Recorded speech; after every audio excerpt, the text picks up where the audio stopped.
So good morning, breakfast lovers. So we've got a really full panel today, and I just ask just before we get started, Michael, come on down. And I just to give context, and Senator Ruiz, who has a very busy schedule, I just wanted you to understand that this is real in real terms. And Michael, just 30 seconds just to share what you just received notice of. Sure. I just received notice that I'm losing my benefits for SNAP. I am a recovering addict. I'm also in the reentry program right now, trying to get my life back on track. It's very difficult right now to make ends meet and be able to rent a place in New Jersey for an effective cost, as well as the gas prices too. So I'll be losing my benefits, and I'm not sure how I'm going to be able to continue to feed myself right now while I'm trying to get a certification and, just keep my life on track. Thank you. Thank you. Hi, my name is Sarah. I'm currently on food stamps. I'm also a recovering addict, and I live at the Real House on South Street in Newark. And they're saying that if I don't, right now I have my food stamps, but they're saying if I don't do 30 hours of working or volunteering, they're going to take my food stamps. The cash, I'm also waiting based on them, and they make you wait for like months. The thing is like in the Real House, we have to feed ourselves, and if we don't have food stamps, then we're not eating.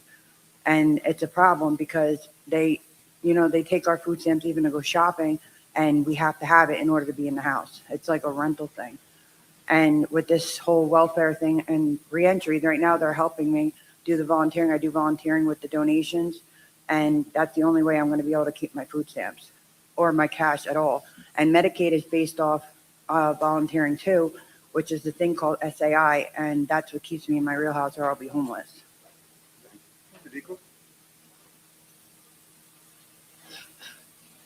Hello, my name is Sadiqa. I'm currently in a reentry program in Newark.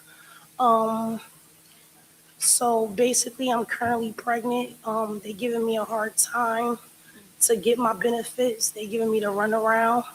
I was just there yesterday. It was about 300 people there that didn't get their benefits. It's just crazy. Like, it's sad. Like, the government, like, the system is just, like, so corrupt. I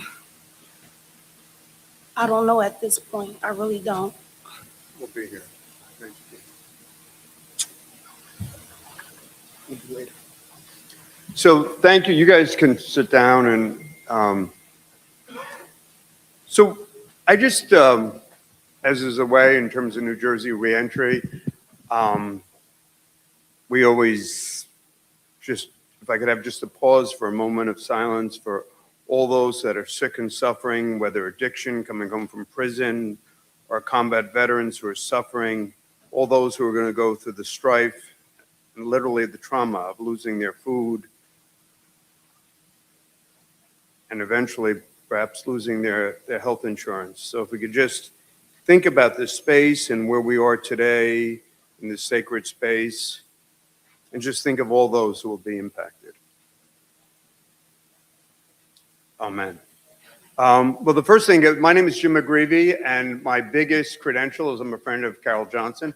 And I just want to lift up, and I want to say thank you to Carol, and thank you to University Hospital for caring for the poor and for caring for our population. And we're so privileged to have this great partner. And now at this time, it's a great honor to introduce somebody who's not only pastor of Metropolitan Baptist Church, he's a member of the board of University Hospital, but the single greatest decision was who his partner is. He happened to marry very, very well. The First Lady is an old friend of mine, who I just like to recognize. Thank you very much.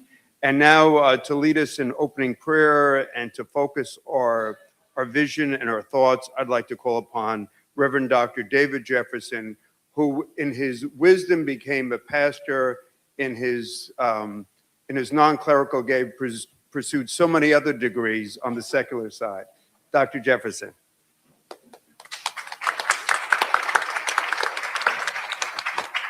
Good morning, everyone.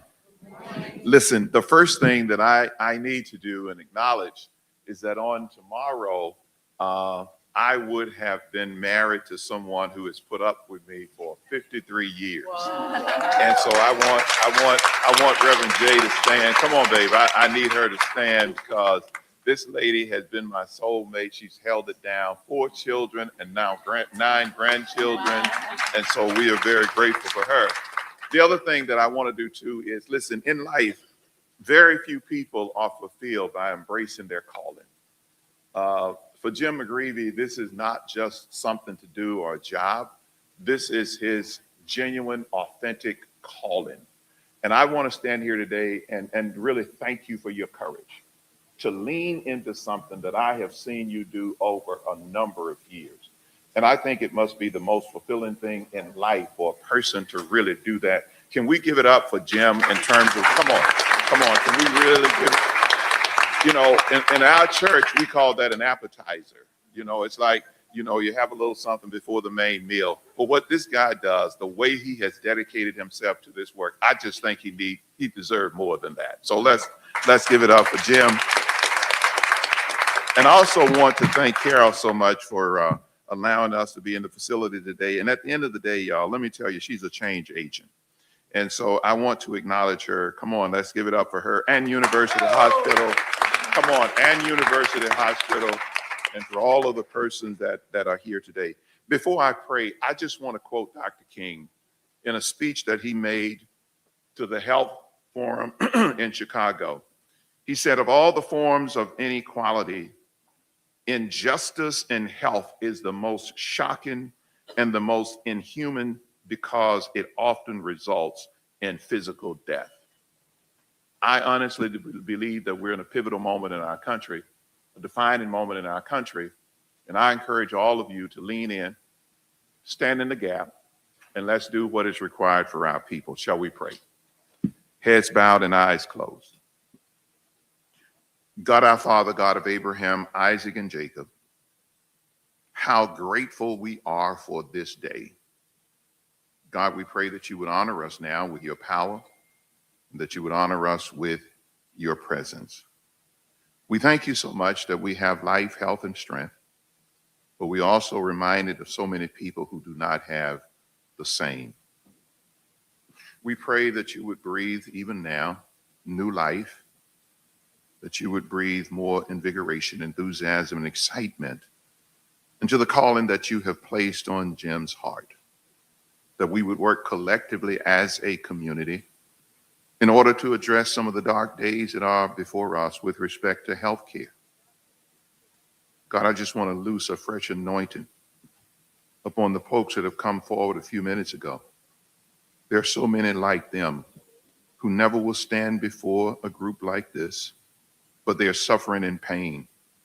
Allow our hearts, God, to meet them where they are, to feel their pain, to feel their grief, to truly understand what it means to suffer in a position like that. And God, we pray for all of the persons that will be on panels today. We ask that the information that we receive will be information that will inspire, stimulate, and cause us to leave here today to take action and to do something.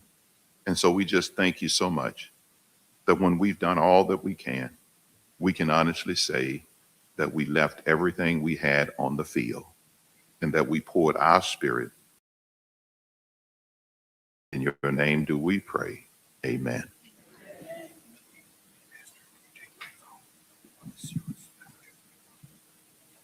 Thank you very much, Pastor. And you can see Dr. Jefferson every Sunday for 3 services. No. The next person for welcome remarks, but is an extraordinary partner. And we're really honored by the speakers that are going to be joining with us here today in this panel. And we're live streaming, but part of what makes University Hospital so important to us, particularly to all those we serve in the great county of Essex and the city of Newark and the surrounding area, is to have University Hospital. University Hospital is that hospital that serves those that are most marginalized, that are most vulnerable. And whether it's hepatitis, whether it's HIV, whether it's medical conditions, whether it's helping to link people to needed addiction treatment. No one does it like University Hospital. And I used to always say that she's the best commissioner of health, but it's a little awkward now that Dr. Chaw's here, Human Services, who's exemplary, but somebody who's been a dear friend and a partner. I'd like to call upon her for giving us a welcome remarks, the president and CEO of University Hospital, our dear friend, Carol Johnson.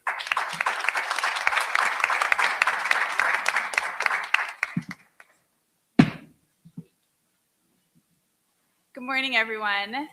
Welcome to University Hospital. Thank you to our incredible partner and leader, Governor McGreevey. There is no one who leads more with heart and smarts and thinking about the people who deserve the care and supports that we provide and how we make that happen every day, all the time. I'm always excited when he calls, but I know I will leave with an action list of many things that I need to do. And so that is the joy and pleasure of being Governor McGreevey's friend. I want to thank Majority Leader Senator Ruiz, who is here.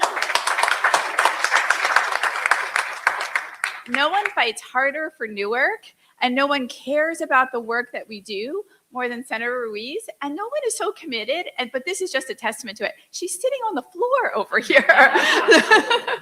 So, it's an elevated step. So we'll also be joined today by Speaker Coughlin, Senate Health Committee Chair Vitale. We're just so excited to have such champions in the legislature. Regardless of what happens in Washington, we know that our leaders in Trenton have our back and are fighting for us, fighting for the people that we care for here in Newark. We're delighted to have Human Services Commissioner Chaw here. Steve and I have known each other a long time, and New Jersey is so lucky to have him leading here.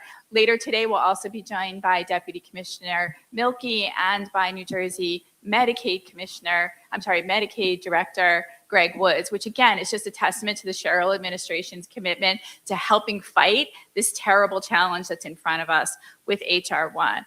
I hope that today is a useful set of information for all of you, but that it is also a collective call to action. The threat is existential. What is happening to Medicaid and SNAP is happening to us. It's not happening by us. This isn't happening by any decision made here in New Jersey. This is happening because of decisions made in Washington. And today is about how we in New Jersey are going to fight back. You know, many of you have been to University Hospital before for various events, but I want to tell you a little bit about who we are just to capture what's at risk here. So yesterday, we had 347 people come to our emergency department. We had a helicopter trauma come into the helipad yesterday and save that person's life. We had 299 calls to our EMS system. We did 110 surgeries and same-day procedures yesterday alone.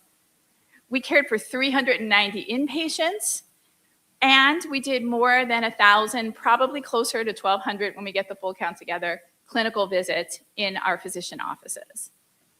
And Medicaid makes that possible. And that's what's at risk here today.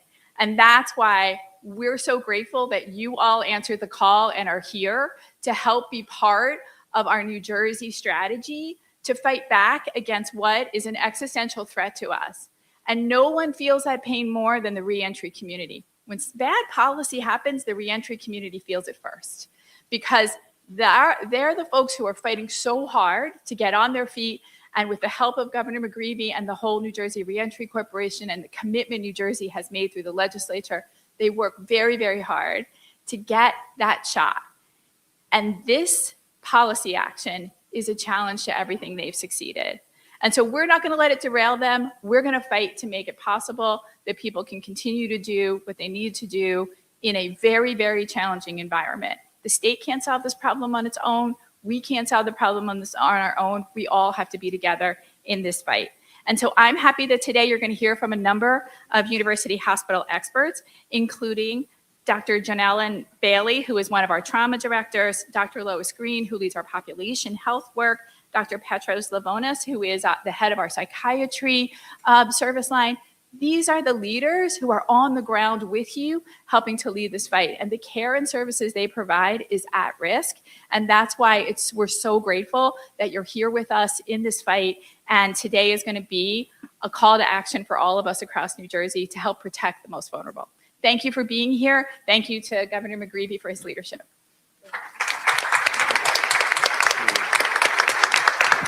And Dr. Johnson is going to join our panel, and we've got a great panel with Dr. Cha, Maya, Dennis Gonzalez, Allison Carrer, Dr. Johnson, and Kinda, who's leading the legal challenge. Now it's our great honor to call upon our keynote address. Senator Ruiz, not only is Majority Leader, but if you have the opportunity to look at her bio, it's a lifelong of advocacy. And it's a lifelong of advocacy for fighting for people that are on the margin of life. And all too often in our political establishment, there are those that are defined by power, by money, and by influence. What's so refreshing about Senator Ruiz is, and the lessons that her father and mother taught to her, is that's held close to her heart.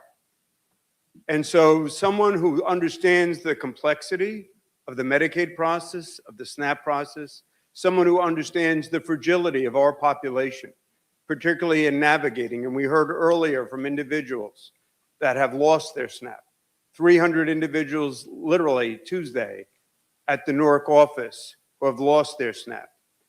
What we're blessed to have in Senator Ruiz, in the Sherrill administration, and Dr. Cha, and our governor, and our speaker, are people that are at the forefront, the bulwark of making this as tolerable as possible. Nobody wanted this, but it's here. But ladies and gentlemen, it's my great honor to introduce the advocate extraordinaire, our Senate Majority Leader, Teresa Ruiz.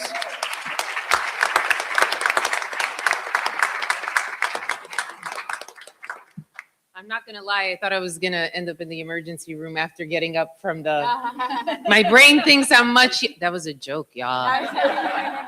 Good morning, everyone. Welcome to the greatest city in the Garden State, if not the East Coast, where I was born and raised, where I have the honor of representing, a place that anchors so many institutions that really mirror the true American story of this country, and one of them being University Hospital. As you all sit in here today, recognize that this freestanding institution is the highest provider of charity care in the entire state. Let that sit for a second. So you have both a compelling applause and sad at the same time when you still recognize that so many people are underinsured or without insurance, and so they come here as the beacon for healthcare hope. I will tell you this. Governor Sherrill has understood the crisis from day one because she came from the halls of federal government and saw the darkness that was creeping in before she became governor of the Garden State. And with it, that knowledge and her managerial skills, understood that bringing in someone like Commissioner Cha, Dr. Cha, would be critical in these moments. And so I will tell you that it's been a short time since the new administration took office, but Commissioner Cha hasn't missed a moment in sharing with all of us his understanding of what is at fate for the state of New Jersey, more importantly, what is at fate for our constituents and those in need. And so, Commissioner, I want to thank you for keeping us in the loop, for being a partner, and above all, I have to tell you, one of the most even keel individuals that I have met thus far, in a moment where we do need kind of that level-headed knowledge to be sure that we don't go breaking out in a panic and a crisis. To Dr. Johnson, I just gave you a title, right? That's not it. To President Johnson, who's the head of this phenomenal institution, thank you for hosting us today and for bringing those remarks that anyone at any moment in time could stand here and give those remarks, and those numbers would be just as compelling as she repeated today, because that is what University Hospital does. To Pastor Jefferson, a newly appointed board member who's here today, but has always been the bellwether, moral, loving compass that has streamlined both policy and faith. Thank you for the work that you've done. To all the members who are serving on this morning's panel, but most importantly to Governor McGreevey. When we think about about someone who has stayed in that space. And I consistently tell people that this is what our call to action is. It is uncomfortable sometimes to be alone in spaces where there aren't bridges to let you travel across, or there isn't policy that gives you a warm blanket at the end of the day, or you are talking about subject matter that makes people uncomfortable. Governor McGreevey has stayed in that space for a very long time, to the point where now New Jersey's reentry is a model for the country. He has understood that when people were exiting correctional facilities, that we were obstructing intentionally their opportunities of seeking a second chance. That if you do not have access to basic principal identification, how do we expect you to apply for work? And then when you got your application, that you had to indicate that you were in the criminal justice system, as if the person who was going to interview would actually give you a fair chance. Governor McGreevey, alongside of many of us, has stood in those spaces to be sure now that when someone is exiting the correctional facility, they're empowered with their own self-truths of identification. Not asking for something extra, but asking for basic human identification. He has understood that when we launched our policy and our laws to eliminate and create the ban the box, that we knew that we were just doing more than that. We were affording that person a real opportunity to interview without a veil of hesitation on behalf of the employer. Then when we think about reentry, they've been doing everything before, I always say this wrong, so I'm looking at my paper, HR1 has been implemented. Because when I hear HR1, there's a lot of doctors here, I'm thinking H1N1, that's the flu, right? It's the flu, right? Am I right? Yeah. Okay, so let's figure this out anyway. I'm not off base. H1N1, it's the flu. Don't panic. If you get sick, get the antibiotics. That's what we're here to do today. Create that kind of pathway that will kind of preclude New Jersey, or at least create an antibiotic level, creating a new word, I don't know if that's one, that will defend our constituents and those most vulnerable at a time where the CEO of this country thinks that it's okay to continue to erode access to public health care. That is the work that will be done here today. We know what the issues are. We know what's facing us. It is not unique to New Jersey. It is not unique to Newark or University Hospital. But what is unique is that we're all gathered under one roof that has been doing this work with experts from all different avenues, culminating in one helm to figure out we will not allow one person, one party, one administration take away democracy so that they take away access to education, healthcare, and basic principles that improve the quality of life. The work that will be done here today is bridging those gaps, creating that bridge, making sure that those spaces of policy, you're not left alone and lonely, and making sure at the end of the day, even if the blanket has holes in it, that person has a blanket to keep them warm at the end of the night. And so that is what's unique about what's happening here. Not unique to New Jersey, because we always do it better and we always try to do it first. Sometimes it takes us a little bit longer, but we get to the finish line with policy that becomes national markers for other states to emulate. We have a fierce governor who recognizes human capital and making investments in those spaces. We have huge advocates in this room that recognize that government can't do alone. We have faith-based leaders that know that they're a variable in the equation of success. We have brilliant minds that have come from federal levels and from the state, all here. And then we have individuals who have gone through this that we must listen to, because if anyone's going to come up with the solution, it's the person who's actually had this lived experience. And then you have policymakers and heads of leadership that call New Jersey home, that will not allow University Hospital and the constituents and the people that she represents to have another day thrown upon them that says you cannot. I'm here to tell you that we can.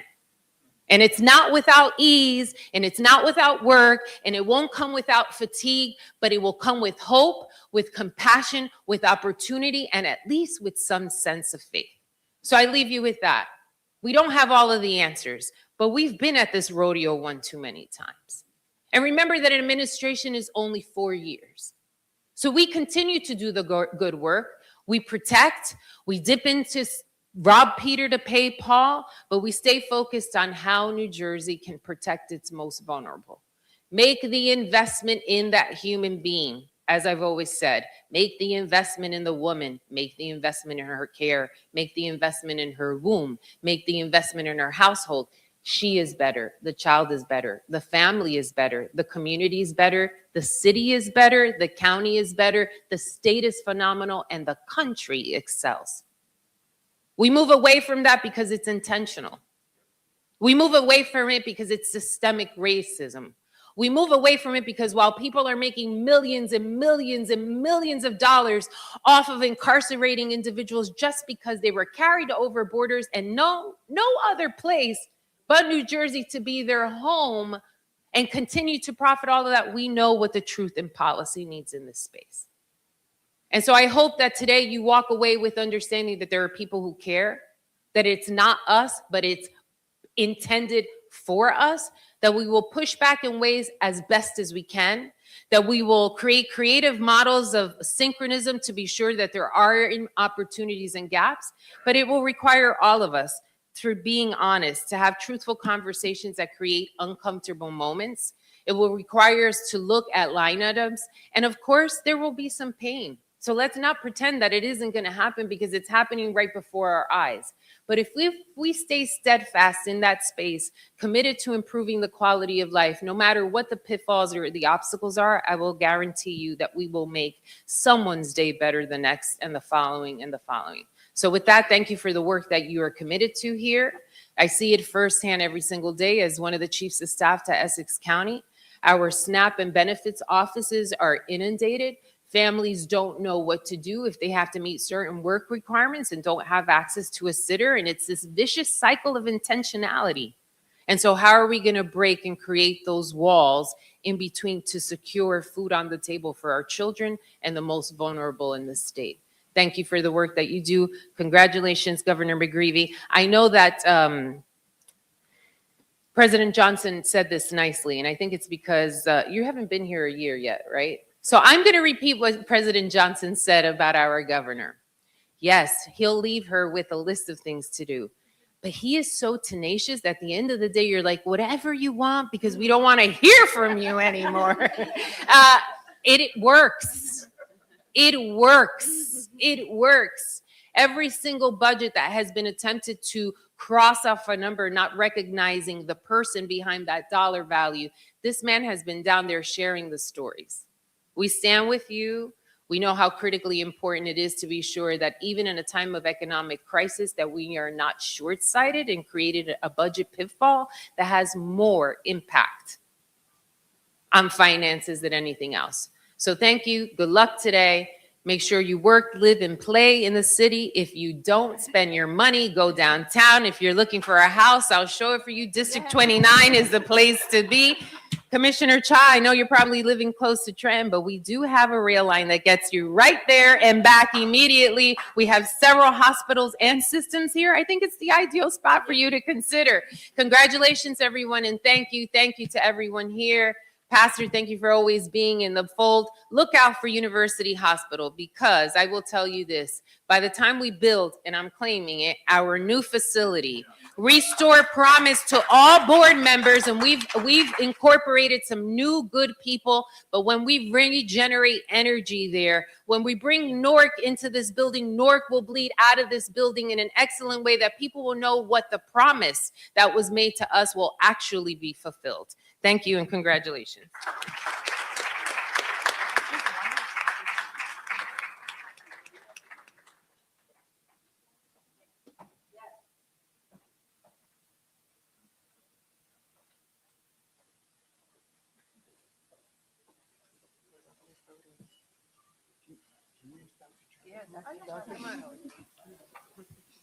I know your lease is only a year. Come on. You're moving.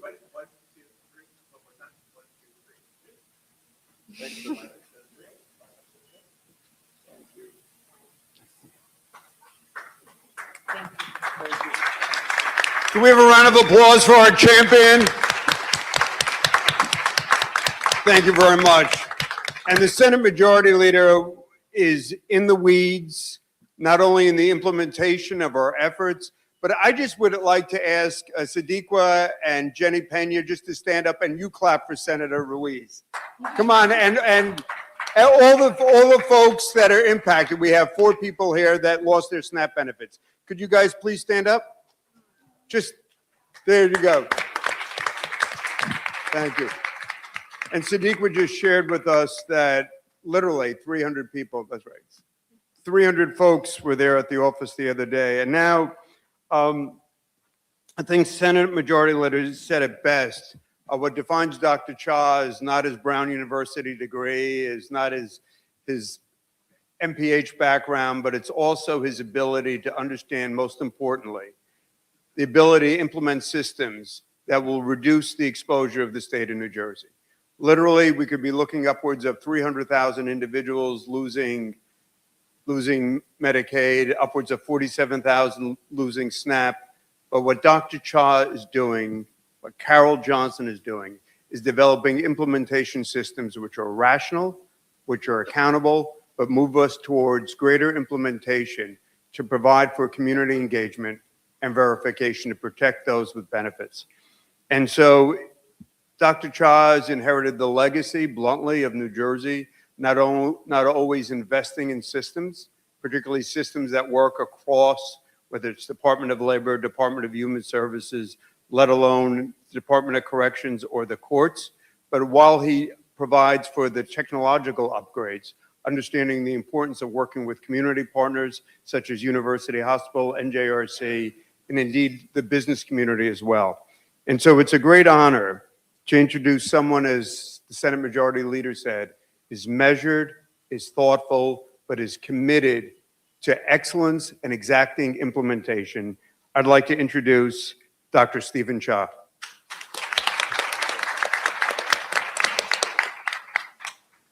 Good morning. Thanks so much for having me here. I think when they say measured, I think they mean boring, so I'll try to not fulfill that today. But thank you, Governor Greavy, for the wonderful introduction and for the work to put all of this together. It's been a delight getting to know you over the last 5 months or so and see the work and see the reality of what you do. And thank you to the introducers who shared their stories about losing their SNAP benefits. That's why we're here. That's why we do what we do. I think that's why many of you are in this room here today. It's why I get up every day to try and figure this out for all of you. And thank you to Carol for hosting us and for being a dear friend for so many years. I appreciate that. And thank you now to Majority Leader Ruiz.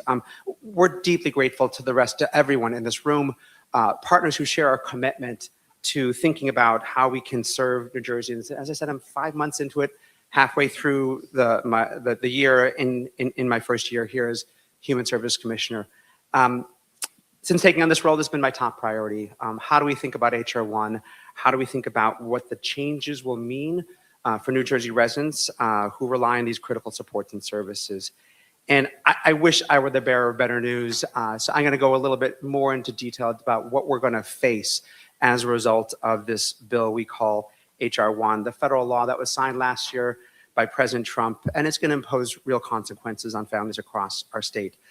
The changes are not theoretical. You heard it already this morning. The SNAP effects are happening now. A long-awaited rule was just released last week, and what we know is, especially with that rule released last week, these federal policy changes will reduce funding, narrow eligibility, and dramatically increase the administrative responsibilities for states, counties, providers, our partners, and people. The amount of red tape that HR 1 is going to put upon normal, regular people just trying to get through their day and survive is just remarkable. It will affect tens of thousands of families, creating new barriers to healthcare, nutrition services, and other critical services. Let me start with Medicaid. Our current estimates, as the governor said, based on Urban Institute projections, suggest as many as 330,000 New Jerseyans could lose New Jersey family care due to the new federal burdens. We have a fact sheet on the New Jersey Human Services website detailing some of this. That coverage loss to 300,000, that's $3 billion in lost federal investment to the state every single year while we have those coverage dollars lost. The lower end of the projection, though, was 165,000. Why are we getting wonky about the numbers? Because that's $1.5 billion difference. That difference is why we're working so hard. If we can get that 330,000 down to 165 and preserve coverage for 150,000 people, we're still losing a lot of people to coverage. We're still losing a lot of federal investments, but we can preserve lives. We can preserve budget, and we can preserve benefits for so many people. And I know that goal of preserving coverage is a goal I share with everyone in this room. Separate from those billions in coverage losses, New Jersey also faces another billions, another 2 to 3 billion in losses from provider revenues. Complicated mechanism, but the federal government has, through various mechanisms, supported hospitals in various ways and the broader healthcare system. Those cuts to that particular chain of funding starts in 28, state fiscal year 28, and ramps up to 2 to 3 billion each and every year in later years. Put together, New Jersey is one of the states hardest hit because we're an expansion state. We're proud of that. We added 540,000 people to the rolls, thanks to the work of Carol and other of my predecessors. It's amazing work to get people on the rolls. We also rely on these provider tax revenues that are getting cut. Not all states do both. That means we're in the top tier of states that are going to be impacted. That means together, between both of these changes, that's $6 billion potentially out of our system each and every year once these are fully ramped up. $6 billion. That's 10% of our state budget. That's 6% of the total healthcare spending in the state. I don't know, I can't fathom how we're going to make up for those losses when those cuts fully ramp up in the out years. And there's more. As we heard today, tens of thousands of SNAP participants are going to face new hurdles just to maintain assistance. And it's similar to the Medicaid paperwork burdens. It also creates similar paperwork burdens and more deadlines and more opportunities for eligible residents to lose access to vital nutrition supports. Our responsibility for this year remains clear and urgent. We should not have eligible residents losing access to food because of administrative hurdles.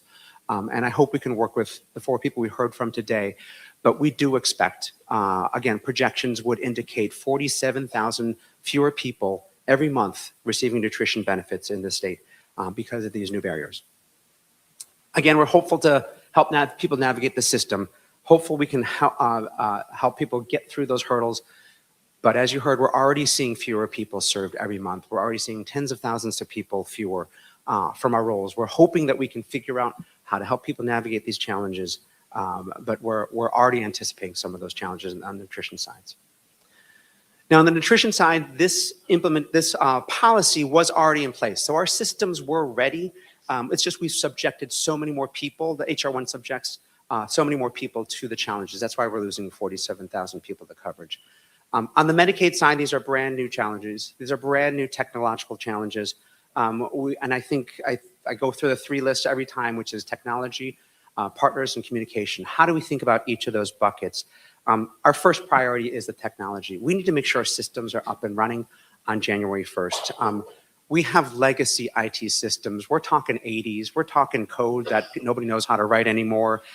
We're talking, I don't understand even how these systems work. We have people hitting retirement who have been here since the start. So we're trying to understand how can we update our technology to prepare for January 1. Now, in the meantime, CMS did issue the interim final rule just last week. This rule provides additional information regarding the eligibility requirements. And in particular, it really rocked our world on a couple pieces, particularly a thing called medical frailty. This is the idea that people who have serious or complex medical conditions should not be subject to the rule. Radically changed our understanding prior to the rule being released last week. We heard hints, but the hints only started maybe 2 or 3, maybe 4 weeks before the rule was released. We're still trying to understand how we're going to interpret and analyze and implement that rule right now. We've asked CMS bunches of questions. CMS has said, we'll get you more information. We're still waiting. So while that CMS guidance has made planning more challenges, and as the rule leaves a lot of open questions with that tech, we're still planning and preparing as much as possible. So again, starting with the tech, we're working with the New Jersey Innovation Authority to identify and adopt those technology solutions. Working with fellow state agencies like the Department of Labor, can we share the data? Can we make sure that people don't have to face new paperwork burdens if we have the data ourselves? We also need a new relationship with our county partners. 10 out of 50 states have what's called a county administered system. That includes us. That means our counties are actually the front door to nutrition and health benefits in this state. How can we partner differently with them? How can we understand how these systems are working for them, with them, to make that as smooth as process as possible for beneficiaries? We're also looking, again, at other data sources, but beyond the counties, beyond Department of Labor, to see if we can confirm income. Partnerships with higher education, we've talked to them. Can we understand, determine person's eligibility? So all of this means we're trying to work in the background to connect all our data systems to make them automated. I'm going to throw one Latin term at you, which is called ex parte. Why am I using a Latin term? This refers to the terminology when we can use our systems to get people enrolled using automated data. That means very little paperwork for the member to fill. We have been atrocious in past years. We were at 15% ex parte rate. That means only 15% were able to use these automated data sources to verify their eligibility. By the way, better program integrity too, because we're not relying on a person's application. We can get that from the source, as well as easier for the beneficiaries. So it's a win-win. About 15% of cases were done this way prior to Carol. Carol worked on this hard. The figures now between the last 3 commissioners have worked on this. We're up to 45 to 47%, tripling the number of people we can get through this automated data process. That's amazing. And it's even more important as we head into January. But because we started from such a place, we're still, at best, middle of the pack. Some states are in the 70, 75% range for this particular kind of automated data exchange. So what can we do to continue to build on that process to make that work better? How can we make that tech better?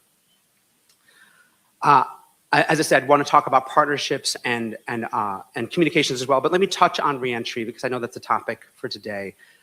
We know that people returning to the community after incarceration are not aware of these recent changes in eligibility rules and requirements. Normal people don't know this, right? So that's how our early engagement with the advocates, early engagement with our systems and screening at release, making sure we have coordinated case management and strong connections with folks like the New Jersey Reentry Corporation are so critical. They're not going to have long to comply with some of these requirements, sometimes a month, sometimes 2 months. And by the way, this process now goes every 6 months instead of annually. And they're going to have to navigate these new challenges, as you just heard, while they're trying to find a job, trying to find housing, and now we're throwing new paperwork at them to get their benefits. And they're just basic life ties to life. So the reality is our eligibility system is incredibly complex, and reentry makes that even harder, particularly when we have unmet behavioral and physical needs by people who are reentering. And so and we're trying to understand what we can determine as a result of that new rule about documentation for those. So we're trying to do what we can to avoid any preventable loss of coverage. That leads me to the last point, which is partnership. How do we work with state agencies, counties, provider, community organizations, all of you in this room, to stay closely aligned on how we support people through this? I do want to set some expectations. Given where we started and the incredible challenges being thrown at us by the federal government, we're going to be barely ready by January 1. And I wish we were in a better place where I could say, oh, we have this all under hand. We're in good shape to launch on Jan 1. I'm worried. I worry every day about our technology and our ability to launch Jan 1. So our priority right now is making sure that's operational. We also want to understand where all these additional data connections can hopefully be built in as we build phase 2 and as we think about how we can make this a much better experience for the beneficiary and the member. It's going to be clunky. It's going to be a little rough around the edges on Jan 1, but we want to make sure that our systems are clear and coordinated wherever we can. 5 months in this job, and I remember Senator Ruiz and others asked me, why did you come to this job in New Jersey? Why did you want to do this? And I will repeat what Carol said. Now, nothing good is happening in DC. When I look around this room and I look about the opportunity we have to not undo the harm of HR 1, we can't. Real people are going to be hurt. I want to be clear about that.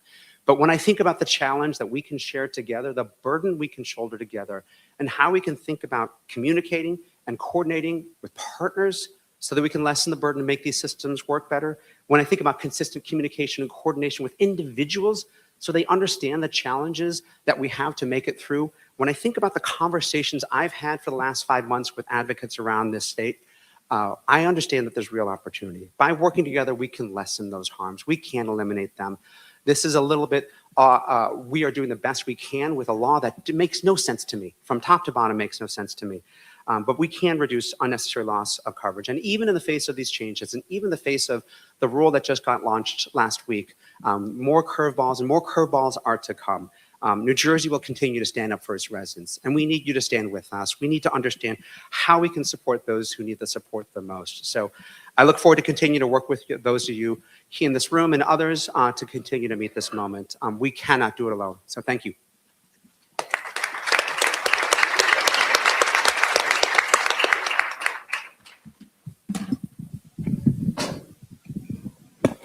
So great. So this is where I get to play the less than desirable Vanna White. Dr. Cha, you talked about technology. You talked about the most recent rules. Could you just touch, for the edification of everybody in this audience, what the rule, particularly on medical frailty, what that means for New Jersey and what that means for the individual client, the individual patient? Sure, I can start. I'm not sure if I messed with this mic. Yeah. There There we it go. is. And if you could just, all the panelists, just make sure your mics are on. Thank you. And I will defer to much smarter people to my right, but I will just start off by saying, I read, I'll just give you a hot take. I read the rule and I was perplexed and confused. And I mean that in two ways. Number one, perplexed because what the rule said is that to qualify for medical frailty, so this is an exemption. If you're medically frail, the law says, the statute says, which again, I disagree with, I've advocated for repeal, but we're here to implement it, just to be clear. But the law says, as written, if you're medically frail, you are exempt from these work requirements, right? That seems logical, seems straightforward. One of those is serious or complex conditions. So we've been implementing that. All the states have been implementing that for months now, building code, building systems to identify who is serious or complex. And in fact, a state launched, Nebraska, basically using a diagnosis code version of this. Now, the curveball, the rule said, is no. You have to show not just that they're serious or complex, which is all the law says, but that it somehow prevents them from working. And this is where I'm perplexed. That was not in the law. I don't understand why that is. We have SSI disability. We have a way to show if you're disabled, you can't work. There's a thing for that. We have that policy already. So what is this thing that's medically frail, that's not disability, but not serious or complex conditions? So this is why I'm first perplexed. It seems to me it's beyond the scope of the law. I'll just say that straight up. The second piece I'm confused on is, okay, fine. If we're going to do this, which again, I disagree with, how do we do this? And there's this word, it says other information. That's it. I was sitting there, I happened to be coincidentally in DC in a room with Dr. Oz and Medicaid Director Brillman. And I said, what does this mean? And I got one of those long answers where I'm not sure they do either. So I left the room more confused than entered. There were 30 secretaries of departments from around the country there. They didn't understand it either. And my staff asked that on a follow-up call. We still haven't gotten a clear answer on what other information constitutes. Does that mean a doctor's visit? Does it mean we just have to provide more codes? I don't know. So this is where I'm perplexed as to how it's in there and confused as to how we're going to implement the law, assuming it is in there. So I'm a little challenged, right? We're still looking at it, still talking to smart people like people to my right, but we're still trying to figure it out. So thanks, Doctor. And I'm really honored that Amaya, could you just share with us from your global perspective, national perspective, just to inform and provide context, how bad is this? That's a big question. And honestly, Microphone, thanks. I don't know. There you go. Or just how challenging will this be to implement? If is this one not working? We expect it to be challenging. It's a question that I can switch to that one if this one. Can you hear? Yeah, Okay. we asked state officials in a national survey. We said, what are you going to face as far as challenges go for implementing? And there is just such a wide array of challenges, which is part of what makes this difficult, is it's not just the very tight implementation timeline. It's also these major system changes. It's staff training when it has. So if you could enumerate, what are the top 3 to 5 challenges systemically that you see from a national perspective? It's probably incorporating the new data. Can you talk to the mic here? Like, Okay, thank you. Sure. The connecting to these new data sources, trying to do this really targeted outreach of making sure that people understand what they need to do, and also for people who are not affected, that they're not scared and that they're not even applying for Medicaid thinking I no longer can. And then also it's going to be a continuous thing of building on systems, making sure that it's not just launch on January 1st, like Dr. Cha said, but receiving feedback, trying to make improvements, trying to maintain coverage over time. and so what, in terms of communicating to the general public, or maybe just Allison, in terms of communicating to the general public, and Dr. Cha talked about this and Carol talked about it, I mean, just if I could break it down first, is communicating the challenges at hand. What's the biggest challenge, Al? I think, And is there anybody from UH can somebody turn up the mic? can you hear me? Is that okay? Great. Yeah, exactly. If you I'll speak get real close. I mean, there are a number, but just one, I think one of the biggest challenges is there's a really short timeline. It was always really short. And the fact that the rules of the game just changed on June 1st makes it almost impossible, or potentially just impossible, for states to actually get all of the systems, the rules engines in place to make this operable by January 1st. So if I could break it up, so is there an immediate exigency that we have to deal with, for lack of a better word, the tourniquet on the wound, and then as we increase capacity concurrently? Absolutely. I mean, I think, and I don't want to speak for Dr. Cha, but I think my sense is that most states are just going to have to say, these are the rules that we can implement by January 1st. Not all of them may be fully in compliance because the rules just changed and there are so many wheels and dials that have to be changed to get things right. And at the same time, we need all of you to understand the rules so that you can be out communicating, who does this affect? What do they have to do? What do they have to document and demonstrate? And so there are so many different paths that have to be moving concurrently that I think at a certain point you just have to say, okay, these are the rules for now. This is what we're doing for now, and we're going to modulate and evolve our process as we can get more Until the rules together. become more onerous. Yeah. But can you just talk about, Allison or Mike, can you talk a little bit about the interplay between government and the nonprofit and community-based organizations? What are other states doing in terms of function, demand, and performance? Yeah. Well, I think others have said that partnerships they're just mission critical here. We were talking maybe last week, and someone used the term all hands on deck. Kinda, I think it was you. I mean, if there ever were an all hands on deck moment, this is an all hands on deck moment. I would say, first of all, we started this meeting, thanks to your leadership, hearing from people who are directly affected by these policies.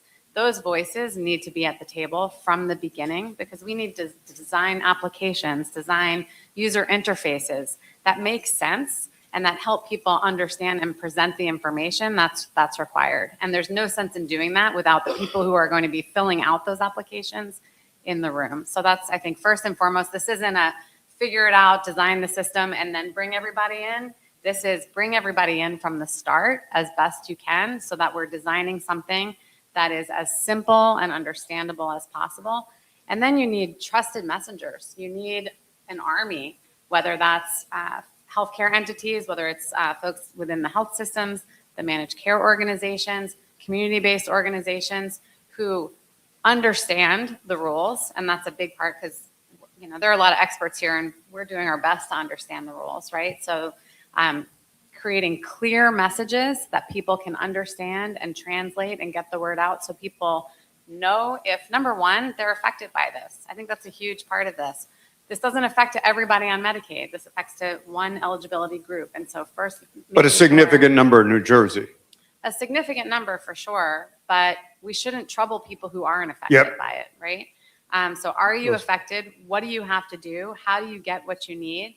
And having everybody geared up to understand what those information and documentation needs are. And I think if I can say one more thing about that, I've heard, I think it may be Greg Woods who've said this is, I'm going to misquote it, 85%, 90% a documentation issue. Yep. Right? Most people work. Verification. You know, most people work. We know that. We know that nationally. So Carol Johnson, so Jim McGreevy was part of the ACA and I'm part of the population that's impacted.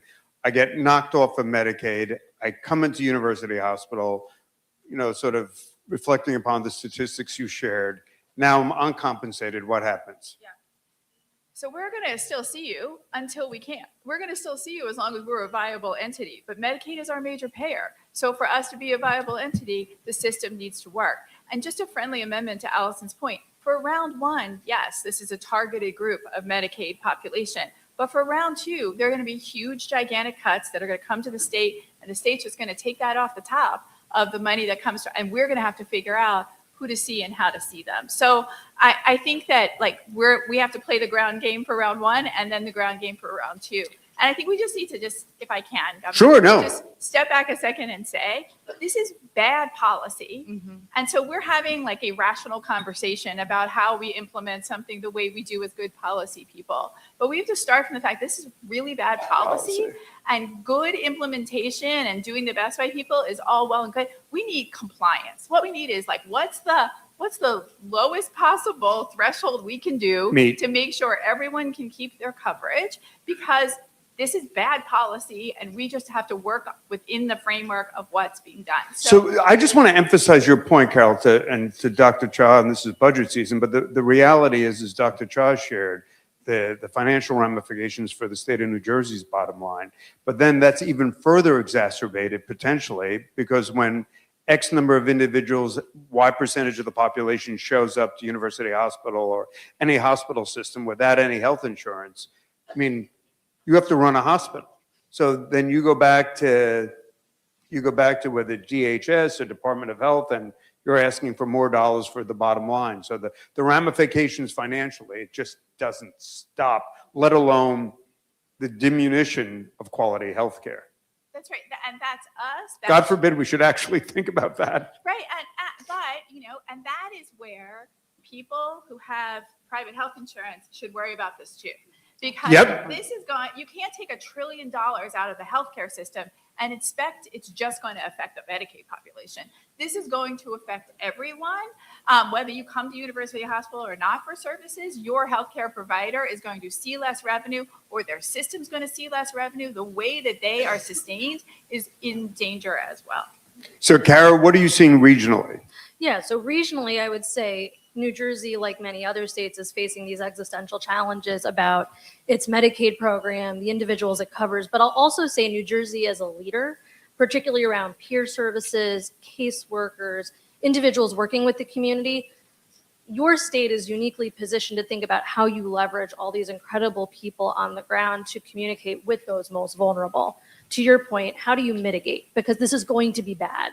It's about. So I love what, I mean, Dr. Cha's honesty was so critically important, and I'm so grateful because it is going to be bad. It's going to be lousy. I mean, the people who shared that they're losing their SNAP, the 100,000 that are going to lose, maybe 300,000 that are going to lose their Medicaid. So what can we do? What do you see other states doing? I mean, we're blessed to have Dr. Cha's leadership, Carol, and so just from a perspective, a regional or national perspective, what are the three items? What are the Dr. Cha talked about technology, talked about partnership. Yep. One is educating, getting out right now to start talking to people who are going to be affected by And that's this. what Dr. Chaw's doing today. Yes. Number two is thinking about your resources that you can deploy. How can you connect with volunteer organizations? How can you connect with institutions? But if you're a of higher volunteer learning? organization, you don't necessarily want CMS in your backyard. no, And no, it's no, just no. like, let alone, and I shared with President Johnson, Doctor, like businesses. I mean, we've got the carpenters here, my dear friend Anthony Abrantes, but I mean, CMS will be knocking on your door saying, let me see the stats. No, it's all hands on deck in terms of how do we connect our resources to engage and bring people to the process so that they don't lose their coverage. So to your point, you don't want to introduce oversight to your process where it's not warranted or not wanted, but it's how do you connect together as a community to reach out to the people that you know are most. And it's engaged in overlap, this. overlap, overlap, and Absolutely. creating multiple avenues. So Kinda, I'm so grateful for your leadership, your legal acumen. Like, this is maybe off topic, but like, and I've followed the USDA litigation most recently in the federal court. Like, legally, Yeah, we're legally. stuck with this. Well, let's just take a Go, step thank you. back. So, Senator Louise messed up the HR one because it's a stupid name. And the reason why it's a stupid name is the actual original name of this bill is called the One Big Beautiful Bill Act. And it's so ugly that we reject the name, right? Like we're like, nope, we're going to call it HR 1. So I think we're sort of operating on a bill, as Carol said, that we all reject. We all think it's designed to have people lose coverage. And the rules of the road, as this bill is laid out, is if Kinda's applying for Medicaid today, I got to tell you where I live. I have to tell you how much I make. I have to see if I meet citizenship and immigration status. I have to tell you my household, and then I'm enrolled in Medicaid. And the idea is that health insurance should be for people, Medicaid should be for people who have low income. This very ugly bill turns that on its head. And it basically says, if you want health insurance, it's not enough that you are entitled to it. You actually have to work. You actually have to be in community service. You actually have to be in a work program. You have to demonstrate that you are worthy for this health insurance. And then it says, okay, but you know what? We actually get that there are some people who are too sick, and we don't want to make those people show that they're working 80 hours a month. And so those people can be people in a substance use disorder program. They can be people with a mental disorder. They can be someone with active cancer. They can be someone with multiple sclerosis. They can be someone who have a major health condition. Okay, everybody's been talking about for 18 months, or actually it's been a year. This bill was passed in July. Every state was losing their mind. New Jersey is a leader, but every state was like, there's just no way we can do this. Like literally, there's no way we can do this in a year. And CMS said, don't worry, CMS is the federal government. We're gonna give you rules that make it clearer for you. Hang in with me. The rules that came out last week actually make it so much muddier and so much worse. Because now it's not enough that I'm in a substance use disorder program. Now it's not enough that I have cancer and I'm in treatment. I actually have to say that my cancer treatment is preventing me from working. Right. And so that means maybe I have to go to a doctor. And how do I go to a doctor if I don't have health insurance? I just want to ask that. So now I have to go to a doctor and say, hi, can you please fill out this form? And the doctor is going to be like, I can't see you for 3 months, right? This is setting us up for total failure. So and as Carol always reminds us, the whole bill is terrible, but this just made it worse. And so these 330,000 people that we think are estimated to lose coverage, I really believe that that's going to be higher because the burden now is so much high. And so that's my long way of saying litigation, it's coming, right? Litigation has to happen because it is so inconsistent with the plain language of the statute that says Congress, in their wisdom, actually tried to protect people who were sick. And now the White House has changed that. They have changed the rules. So what's going to happen is a couple of things, and then I will yield the mic back because he gave it to me and I was at the end. The problem of giving a lawyer the mic. I know it. So here's what's going to happen. New Jersey is going to evaluate their options. Every state is going to evaluate the options. States that really care about mitigation coverage loss are going to really try to fight this. Number one, they're going to say to the federal government, I need more time. First of all, I needed more time a year ago, but I need more time now because you changed the rules. Second of all, there will be litigation. There's national organizations that are going to be suing. There will be attorney generals in blue states that are going to join together as a band or sue it directly. And then we're heading into chaos. I mean, that'll be good chaos for us because it could pause things. It could stop things, which would be the right thing, because this is patently illegal, the way that they changed the rules. Thank you, Kenda, and I just appreciate your engagement. I know Dr. Child's on a tight time schedule. You can clap for Kenda. So, Doctor, you know, if you're looking at technology and you're looking at the work requirement and you're looking at 80 hours, what do you say, and Carol's, we're gonna do a conference working with employers later in September, but if you're to the business community and you're maybe anxious is the improper word, but you're concerned, what do you say to the business community about, particularly we work assiduously to have folks hire our reentry population, they usually love them, but is this a new increased potential burden or risk to the employment sector? I mean, I would hope not, but I think we're all trying to figure out how this rule is going to work, trying to figure out where the verification of employment data will go, and understand how CMS is going to verify this. I don't think that if I'm an employer, my first concern is CMS coming into my shop and opening the door, just to be blunt. But, you know, it's possible more there are folks that may lose coverage than before. The audit risk, I think, is real for states. I'm not sure it's going to go down to the level of. And could you talk about the clawback provision and what that means for the state? I mean, I think so. This has already happened. I mean, this is separate from HR 1, but in both California and Minnesota, they have said under the title of program integrity, and I disagree with their framing entirely. I care deeply about program integrity. I don't think what they're doing is program integrity.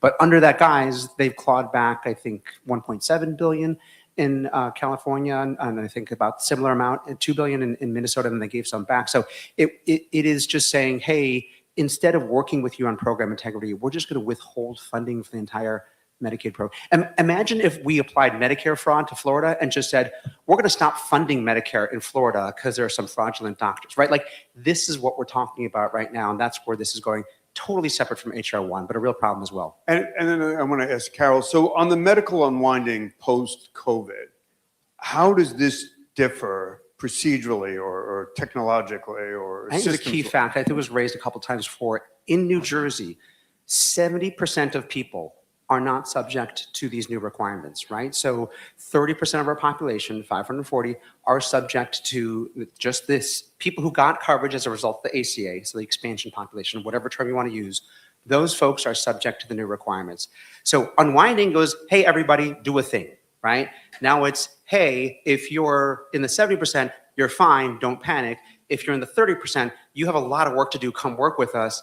It gets hard to get that. It's really hard to get that message out. And those are among the most, I mean, Absolutely. that's our reentry population. 100%. Those are people coming back from prison, coming Yes. back from addiction treatment, Absolutely. combat veterans or OTH. Carol? Thanks, Scott. I want to say one thing to just And follow could up just the on- mic, I'm I sorry. just want to say one thing to follow up on Kenda's point, which is sort of a ask of this crowd, which is at some point, hopefully, Dr. Child's going to ask for a waiver to extend the time, or we're going to sue. And people are going to say, oh, you're against work. And we need everyone in this room to be vocal in saying, we're not against work. Most people at Medicaid work. We're against bad policy and bad, fastly implemented rules that don't protect the people of New Jersey. And we need people to push back against that, because that's going to be the narrative. You're so right. You know, Dr. Chuck, when we used to do reentry when I first started, the first thing we would do is push everybody out to work. And then, you know, people were living in shelters, people didn't have Medicaid, people didn't have health care, people didn't have stability, consistency, constancy in their life. And what happened? Within 6 months, they were gone. And then we completely re-engineered, working ironically with US DOJ, the different administration bureau of justice assistance, and said, no, you've got to do documentation, you've got to do housing, you've got to do healthcare, you've got to do addiction treatments, mental health, and then training, and then work. And so we're like, yes, we're there. And then all of a sudden HR 1 comes and says, nope, we're going to flip it back. And so in the midst of people trying to struggle for stabilization, now you've got to go out to work, your mental health isn't concerned, you're still struggling on your Suboxone, and it's just a mess. So I hear what you're saying. We're all pro work. Right. We're all pro work, and most people on Medicaid work. Like, that is our top line. And this is really not about that. This is about trying to drown people in paperwork so that even those who work, lose their coverage.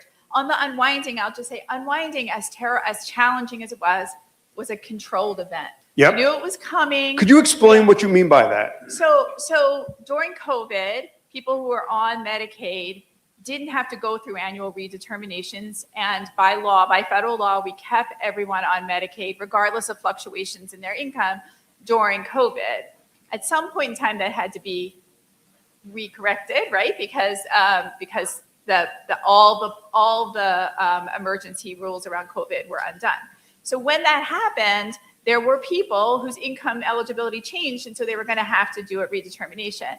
So for many years, no one has filled out this paperwork for redeterminations, but this working together with the feds, the state worked to manage at a fixed time period how people were going to get back into documenting their income, doing the kinds of things that are standard Medicaid policy. So it was a partnership between the people in this room, the state, and others to figure out how to do it as well as possible. This is trying to do that without any partnership, without any cooperation from the feds, and not at a fixed period of time. Instead, whenever your enrollment date rolls around again. So our ability as advocates and leaders to actually tell someone when it's going to happen to them, when their redeterminations are going to happen twice, or how their paperwork is going to have, the paperwork burden is going to fall on them, is completely different than controlling it and doing it all at once. And I'm sensitive to Dr. Trust's time. So Doctor, you have DHS, Department of Labor, for us, NJDOC, or State Parole Board, and then employers. So what we do is we download that information person by person. It's time consuming, but we do that we have 31,000 folks in our systems. Is it just reasonably and rationally, and you talked about legacy systems, what is the possibility of interconnected systems on the government side? Is it simply limited to DHS? Not simply, excuse me. Is it limited to DHS and DOL, or do you see it happening across a broader swath? I think we're looking at all those options right now, and I think we're trying to bucket them into, as I said, what's phase one, what's phase two, what's pre-Gen 1, what's post-Gen 1. I think there's a lot of great ideas. I'd like to take them all under consideration and figure out how to do this. Some of them might have to get punted to post-Gen 1. And so we're just going to wrap up and to move to the phase two. So if you could be, Kinda, obviously the world is what it is, and we're existing in this. What is the legal advice that you would give to community-based organizations, let alone the state, to grapple? What do you think is our primary legal focus now or challenge? Well, I think the community-based organizations have to get as smart about this as everybody else. And so you need to be asking for trainings, you need to get materials, you need to get the messaging, because you need to help people understand what does it mean to have 80 hours of work, or what does it mean for community service, or how do I document that I'm too sick to work. This is going to be on the ground. It's going to be the boots on the ground that are helping people understand, to reading the notices, because notices are really complicated and they are filled with legal jargon. My apologies, but they are, and they make no sense. So I do think that the messaging is going to be, you get as smart as you can, and so that you educate people so that we can make sure we can stem what we know is going to be a major. It's so funny you said that, because I was reading this past week the amount of mail, Doctor, that didn't get to individuals, and then the language with which the letters were written that people just simply didn't comprehend. So it's... Yeah. And I'll say, this is not a New Jersey thing, but I work with dozens and dozens of states, but I understand that even though translations are sometimes using Google translations, which actually aren't the actual translations. So even just being aware and helping people understand the notices and advising states and New Jersey, sorry, Dr. Cha, of like, wait a minute, this actually doesn't make sense. You need to translate it this way, but yes, really. Thank you. Okay. Kara? No, I'll just echo. I mean, I think every state is grappling with this in a similar way, but at the local level, that's going to be the difference maker in terms of community-based organizations working with the people they serve, making sure the most vulnerable people are connected to the right information and the right process. And again, the goal of this legislation is to restrict coverage, is to lose coverage. So Is Carol's to, point. is to claw back money. Exactly. Once fewer people are enrolled in Medicaid, and this is the point you were making, the amount of dollars the state's going to get from the federal government moving forward is going to go down and down and down. So I forget who said it, but this, I think it was you who said it. We're all on the same side of this issue. It's a unique issue where all the stakeholders in New Jersey are aligned to work together to try to make this as least painful as it can probably be, because it will be painful. So Carol, I mean, University Hospital, great legacy, what you do here, and folks you serve, and like all of us. I mean, at the end of the day, folks are going to come through this door without health benefits, and God willing, you send them back to reentry to get their 80 hours. What are you, as a hospital administrator, preparing? What's on your front burner in these next 6 to 9 months? Yeah. So step one is what we Karen. really don't want people to learn they lost their Medicaid in our emergency room. Like we have. That's so important. We don't have a lot of time, but we have some time now to work with people to help the community understand what's happening. What we don't have, what we usually have in these circumstances are resources, right? Usually the feds or the state have some kind of navigator support, something that helps community-based organizations that are already challenged with all the federal cuts to grants and the like. But so we're all going to have to scrape together what we can to be able to be out there explaining to people what's happening, help people know, walk them through this process. And as Dr. Chow said, try to get that number from 300,000 down to closer to 150. I mean, we'd love to be at 0, but we got to get it down as low as we possibly can. And that's going to be boots on the ground, grassroots game. Yep, and I appreciate what you're saying, that people can't find out that they don't have Medicaid when they walk through the emergency department or they try to access OBGYN. So Allison, if you're a consultant for the state of New Jersey, what are the 3 things you're telling us? Technology? I think the technology thing is huge, but I actually just, if I can redirect to the folks in this room, I think we've talked a lot about the role that community partners will play as messengers, but you're also really important as storytellers and as the early warning system. So capturing the story, people are working. Let's tell that story. This isn't about New Jersey not liking work, right? And not supporting work. Tell the stories of what's happening. Why is it, how is the red tape getting in the way? How is the documentation getting in the way? What are the ways we need to fix the processes, but also fix the policy? And you're also the early warning system. So you can help Dr. Cha and his team understand where are things falling through the cracks? Where are there too many kind of chutes in this process that people are falling through, so that we can fix that and improve the process as we go along? I think those are really critical roles for our community partners. Thanks. Amaya, in terms of RFF's perspective, what do you think are your top focus for New Jersey? Well, like Allison had said earlier, this is a paperwork issue for the most part, because most people on Medicaid are working. So it's a kind of 2-pronged goal of try to take that need for paperwork away from as many people as possible. Automate this process as much as possible, lean on those data sources, try to use that ex parte to make this an automatic thing where people don't need to do anything else to maintain their coverage or be enrolled. For everyone who does need to submit paperwork, that's where what everyone else is saying comes into play. That's where you need to be working with members, being in the community, helping really educate and make clear how we can do this as easily as possible. Thanks. And Doctor, I mean, just personally, we're committed to help enroll upwards of 30,000 folks in terms of reentry sites all over. I mean, we want to be your partner.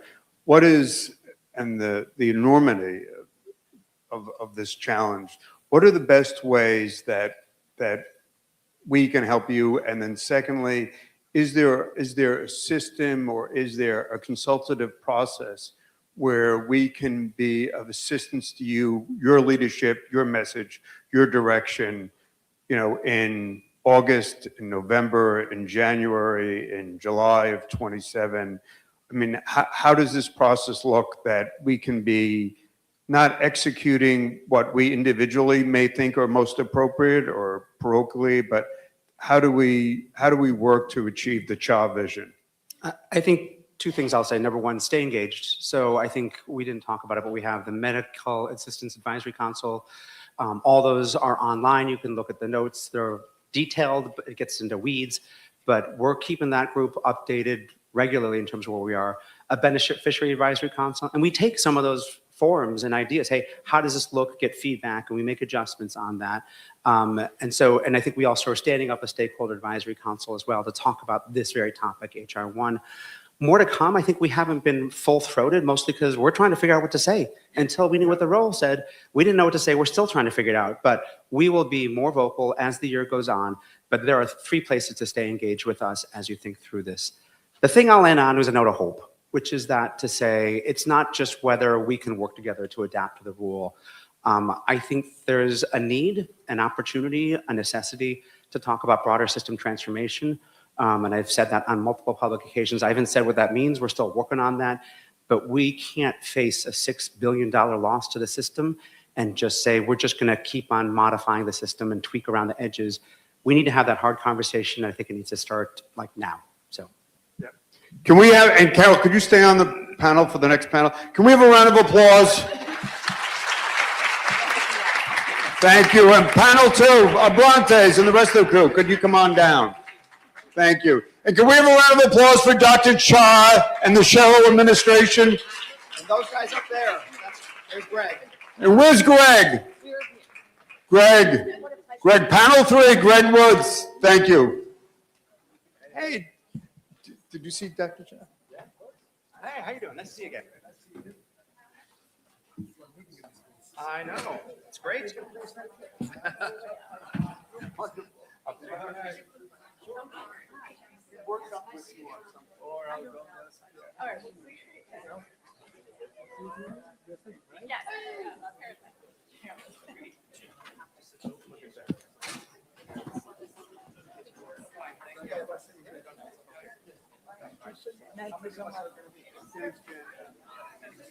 All right. We're gonna have to squeeze in on this. Chair.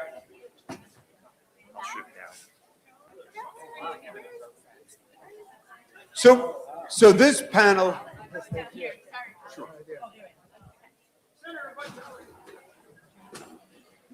Senator?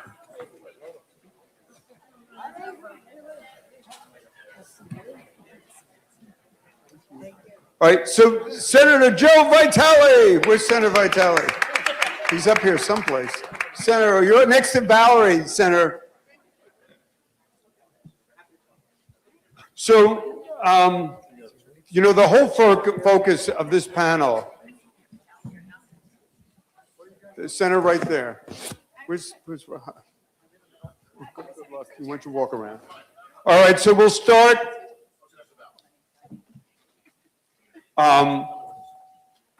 So the focus of this panel is to understand the clinical and human realities facing the justice-involved and medically vulnerable populations. First person, Petros Lavonis, who is past president of the American Psychiatric Association, MD, wonderful, and professor of psychiatry at Rutgers, New Jersey Medical School. Doc, could you just share with us if you will, maybe I'm being too ambitious, a psychiatric profile of this population? What do we look like? Well, first of all, thanks so much for inviting me to this panel here. I was fortunate to hear the tail end of the previous panel.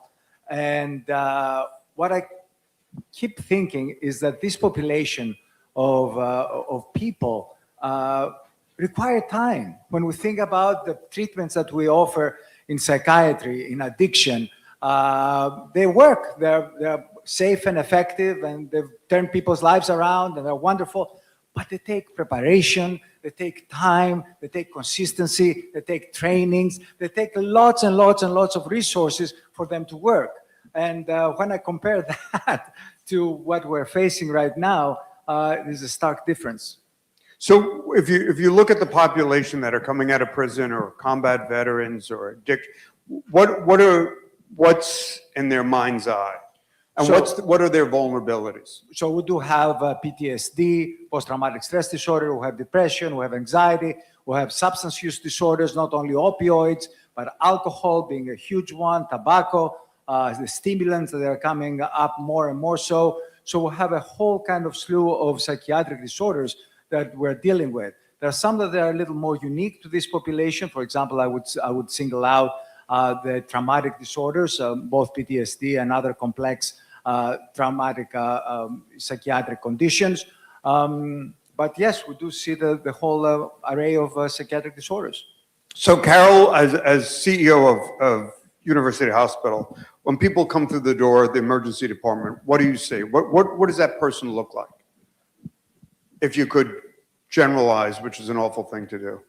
Well, I might ask Dr. Bailey, who actually works in our trauma center, I might defer to her to answer All that right, question. Dr. Bailey, if you can get a microphone to work. Can you hear me? Yep. Okay. So I'm one of the trauma surgeons here and the pediatric trauma medical director. The patients that we see at this trauma center are patients that are from this community, and many of them have not had contact with the healthcare system prior to their injury. And so we're not only taking care of their complex injury burden, but also identifying and managing medical conditions that had previously been undiagnosed. And so once they leave the trauma center and they're discharged, that's not where the recovery ends, that's where it begins. So those patients may have, again, chronic illnesses that were not previously diagnosed that need to be managed. They need to be plugged in with the healthcare system. They need to be insured so that they can get appointments and be seen regularly. They have other things that can be challenging, like their recovery is not necessarily linear. Their diagnoses don't exist in isolation. And so the ability for them to work or not work is not necessarily something that you can define in a moment. It's something that changes depending on their recovery trajectory. And their ability to coordinate care when they all of a sudden after their injury, when they previously were. So when they healthy walk in, I individuals. mean, by the way, it shows you how smart Johnson is because she flipped it to Bailey, and Bailey's brilliant. But I mean, so it starts there. It starts in the hospital, right? And then to go to Dr. Lavonis's point is that's when you first recognize the scope, the gargantuan quality of their challenges. Right. So they may have been existing as healthy young individuals or older individuals, but then once they have this hiccup in their trajectory, it changes everything. And so their ability to navigate a system when they didn't have to do that before, and with multiple challenges, with new diagnoses, with the recovery that may, again, not be straightforward, can be extremely challenging for people. And they, if they're not able to navigate that well, will present later and sicker down the road. So that's the focus of this panel, is to say, all right, how challenging is this going to be? And I'm going to call Sharon, but first I want to call Valerie and then Senator Vitale. But I mean, the point is, Val, I mean, in terms of all the work you've done on addiction recovery, I mean, this population, I just know from reentry, I mean, it's 74% of our folks are suffering from addiction, DSM-4, 47% co-occurring mental health disorders. And then, by the way, you're going to go out there and work within, after 30 days of coming home from prison. Val, what do you see in this population? I just say, Governor, that it's a tremendous challenge for them. I mean, they've been, like if they've been in prison, they've been there for at least a year. And so may or may not even be aware of these changes. And as we heard from our previous panel as well, is that, that they need connections to services and treatment, but also housing and some of the basic needs and food security and the like. And so to come out and leave the prison setting and have the challenges of the illnesses that they have, mental illness, addiction, coupled with now having to be concerned about identifying and finding work, finding housing. And as you said in the previous panel, it's upside down, right? So we've got to hope that in panel 3, Greg Woods makes us all hopeful, because Greg, panel 1 was slightly depressing. I'm ready to go under the covers. Wood, you better bring us back. So I mean, you have all these realities. Doc, on the optimistic side, part of our advocacy, of course, is to point out the detrimental effects of not providing these services, which is fine. But I think what it would be even more successful to point to the great outcomes that we have if we do supply these services and if people do really receive the care that they deserve and they need. Yep. So the fact that care works. Yeah. All right. Senator Vitale, so Joe, as chairman of the Health Committee, Health and Human Services Committee, and you're seeing all these challenges, you have to implement HR 1. You oversee and the great work that you've done, and Speaker Coughlin. Like, so what do we do with all of this frailty in the face of the reality of HR 1? And is there a way that the state can help mitigate? I mean, I know Speaker Coughlin is, charity and volunteerism. What else can the state do to mitigate the loss of Medicaid? Oh, I'm going to ask Val to answer that question. Is there no, like our partners in government, legislators. Senator, could you speak closer? Thanks. Legislators get to, for better or for worse, write laws, and then many times it's the departments that have to promulgate the rules and regs and enforce all of that. And many times they just want to kill us because we give them so much work to do.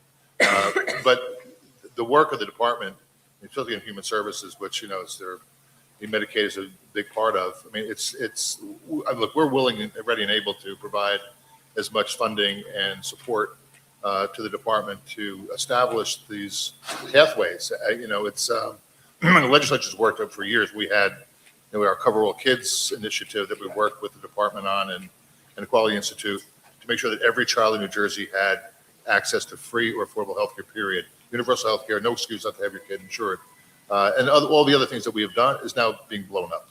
Yeah, and that's the irony. You expanded the Affordable Care Act, you expanded the amount of Medicaid, and now all of a sudden we have this substantially increased burden by virtue of having done the right thing. Yeah, childless adults and all of that. And so I think that, the community partners we are here today are going to be absolutely key in all of this. And a shameless endorsement for NJRC. The work that you're doing behind the walls in preparation for individuals coming out of the system that are justice involved.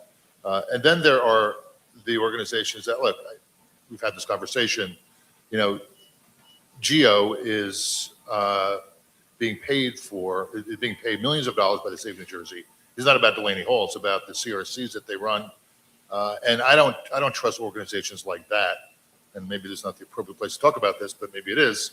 I don't trust them to be the ones who are going to push the envelope to come up with, interesting and creative ways in which to serve this population. It's up to us to define and work with CMS and others to define what that looks like, push back as much as we can. And then once we've established whatever that looks like, because it's been a moving target for so long. But that's interesting, aligning not only values, but aligning priorities. Yeah. And so, with organizations and institutions. Yeah, all the NGOs and others who are involved in this work on a county level, on a local level, certainly on a state level. But I think the alignment's going to be important in terms of how well that gets communicated and established downstream. Sure. I'm Sharon, and then I'll jump back to Carol. So Sharon, like veterans walk in the door, and how bad is it? So on a personal note, I work with many veterans that have PTSD. And last week, one of our veterans, he was out in the parking lot and he was yelling. And so my staff said, we'll say John probably needs to talk to you. So I went out and he had his army cap and it was filled with pennies. And he was going to ShopRite to cash in the pennies so that he could get some food. His SNAP has been stopped. He only gets 70% service connection and he wasn't getting his money for a while. So not having his food stamps just brought his PSD off the charts. And he's extremely worried. And now to find out that the Medicaid that he has, probably he won't have unless we fight really hard to figure out how we can keep it. He's not able to pick up the mail, to read the mail, and to answer like the correct timelines. He's not able to get himself up to East Orange. So he truly needs the SNAP and he truly needs the Medicaid. And so our charge as community service workers is to find out how we make the path very short for them to get these services ASAP. Thank you. And that devastating example is the reality. Carol? I just want to make sure to say that part of the reason why New Jersey is such a fabulous place to live, and Dr. Lagunas can talk about what the supports and medical treatment have meant to people in recovery, is because we built those systems in New Jersey, because at every single turn, Senator Vitale fights for the next best thing to lead in New Jersey. Yeah. And it is. That was my sister who was shamelessly applauding. But I'm sorry. And it is, and he will, as he just said, fight for us in this moment. But it is not possible for the state of New Jersey to fill the hole the federal government has created here to pay for tax cuts. Yep. And so that is the challenge that we all face together. So I just want to flip to Anthony Bronte. Anthony is, he's got this big fancy title, Eastern Atlantic States. I remember when they were just carpenters, now, but no, on a serious note, the carpenters do so much. So the carpenters provide for their employees who are, whether they're apprenticeships or they're carpenters, they provide scopes of addiction treatment, mental health treatment. Can you just give us a little example of what the carpenters do? And so we're looking at the carpenters as an iconic what if, but can you just describe the scope of those benefits? Sure, absolutely. So I get to look at this through a different lens, fortunately. We're the healthcare provider, we're the administrator, we're the trainer, we're the educator, we're the PBM, we're the job provider. And when we work in a controlled environment like that, our members that we recruit, whether they're journeymen or apprentices, are less likely to be susceptible to changes in HR 1, because obviously the number of belly buttons we have under our umbrella, which is close to 700,000 across the country, gives us a lot of influence to make sure bad bills like this don't impact us as an organization. The second thing is we also look at this as, in case of reentry, it's a reactive measure, right? But for the most part, when we're recruiting, it's proactive. We're in a human interest business, which means we want to make sure that we're reducing the number of individuals that would ever be subject to bad government and bad policy. That is our goal as an organization. So the fact that we're allowed to control all those elements makes us less likely susceptible, our members, to these type of circumstances. But I could tell you, we're also one of the few industries related to the justice involved or reentry that doesn't have barriers to entry or barriers to access. That's one of the other issues we have to talk about, right? We always put Band-Aids on things. And I like to tell people this. Every time we put a Band-Aid on something, somebody's making money off that. People do not make money off of solutions. They make money off of problems. We are in a solution business. So we are going to make sure that somebody that comes to our organization has a sustainable career with healthcare, the ability to retire with dignity, has access to safety and long-term stability, so that these are not the circumstances that they're subjected to because they worked in an environment that was controlled. And so that you've created an ecosystem, both in terms of healthcare, both financially, that sustains that individual in crisis. And it's almost as if HR 1 is doing precisely the opposite. Yeah, and I'll just mention one thing universally and take the union out of this. What we found regardless of what city or community we're operating in, the number one issue is we never actually address what is the socioeconomic issue that's causing the problem. Like I said earlier, we're sticking Band-Aids on things. It comes down to housing, education, affordability, and opportunity. Most importantly, opportunity. When people are not subject or given an opportunity, they're more vulnerable to these type of bad policies. Yep. Dr. Green? I'm just grateful. Thank you for having this conversation. I think it's really important for people in this room to understand that we should never waste a tragedy, right? This is a time where we are seeing someone trying to take our health away. And I think it's really, really important for us to understand how important our health is. The reentry community, I don't think people realize, when you've been away for more than a year, you are at the highest risk for overdose, for the PTSD. And one of the things I realized, I'm a nurse, so I realized that people don't have a problem seeing Dr. Bailey because she's gonna fix my leg and break, but Dr. Lavonis, I don't want anybody to know that I'm anxious or that I have schizophrenia or that I have a mental illness that can be treated. And what we need to leave this room knowing is that healthcare is not a privilege, it's a right. And we need to make sure that you understand how important your health is. And if you're part of a community, how important it is to help others maintain their health. So Thank you. And we love nurses. Our mom was a nurse. Exactly. My mother used to say how many doctors she taught measurement and dosage to. Liz, can you just talk about, so from your perspective, and explain a little bit about your background, but could you explain how do we face this challenge? I mean, we're never going to get to where the carpenters are, which is almost idyllic. But I mean, there's a distance between where Sharon's veteran is holding his pennies in the ShopRite in Carteret and to the carpenter. So how do we bridge this gap, if at all? Yeah, it's going to be hard. And could you give a little bit of what the center does? Sure. Hi, everyone. I'm Liz. I work at CHCS. So our goal is to help support people who are Is Allison still here? She may be outside. Okay. Yeah, my colleague Alyssa is here. And Thank you. Natalie. But we work across the country to support individuals who are served by the Medicaid program. So we're, very concerned about the implications that this could have in New Jersey and across the country.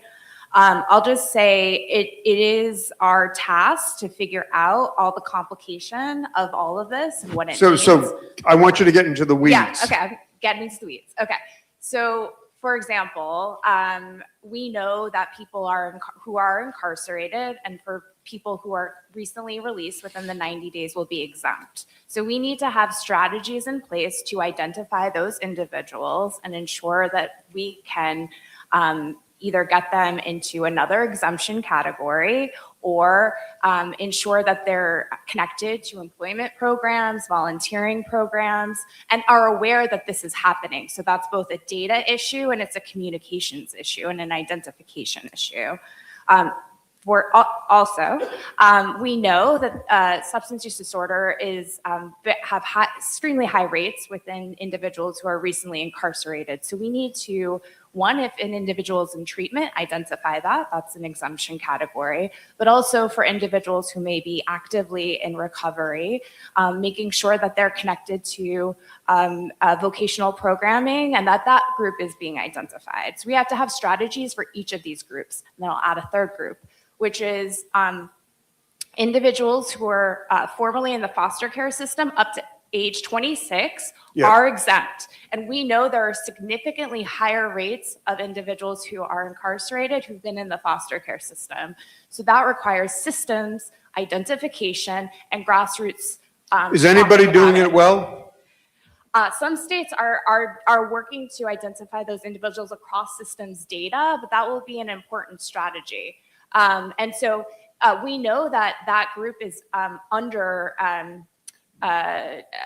identified within that eligibility category. So ensuring that individuals get into that eligibility category that are qualified will be really important to ensure that they can continue their coverage. But of the states that have already implemented or began early implementation of HR 1, is anybody doing it well? I can't speak to that. I don't know. I'll say no. Those are states who are looking to cut people off early. Yep. So, yeah, I mean, but just in terms of, so Liz, Anthony talked about the carpenters, the standards. Yep. Sharon talked about, Carol talked about, Dr. Lavonis talked about, Valerie talked about, Senator Vitale talked about. So is there a bridge? I didn't hear, I mean, I understand bucket, but how do you operationalize this? So a lot of it is data and communication and having forums like this.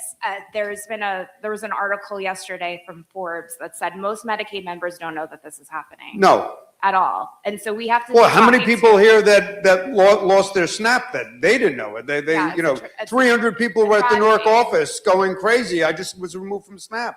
Yes, it's a tragedy. And so we need to be having forums like this regularly and communicating. Anyone that is touching someone that might be impacted needs to understand this and be able to communicate that with the people that they're serving. So, and I want to go back to Dr. Bailey in a second, but at the end of the day, when people don't have Medicaid and hospitals aren't getting paid, I mean, something has to give. I mean, there's a financial ramification as well.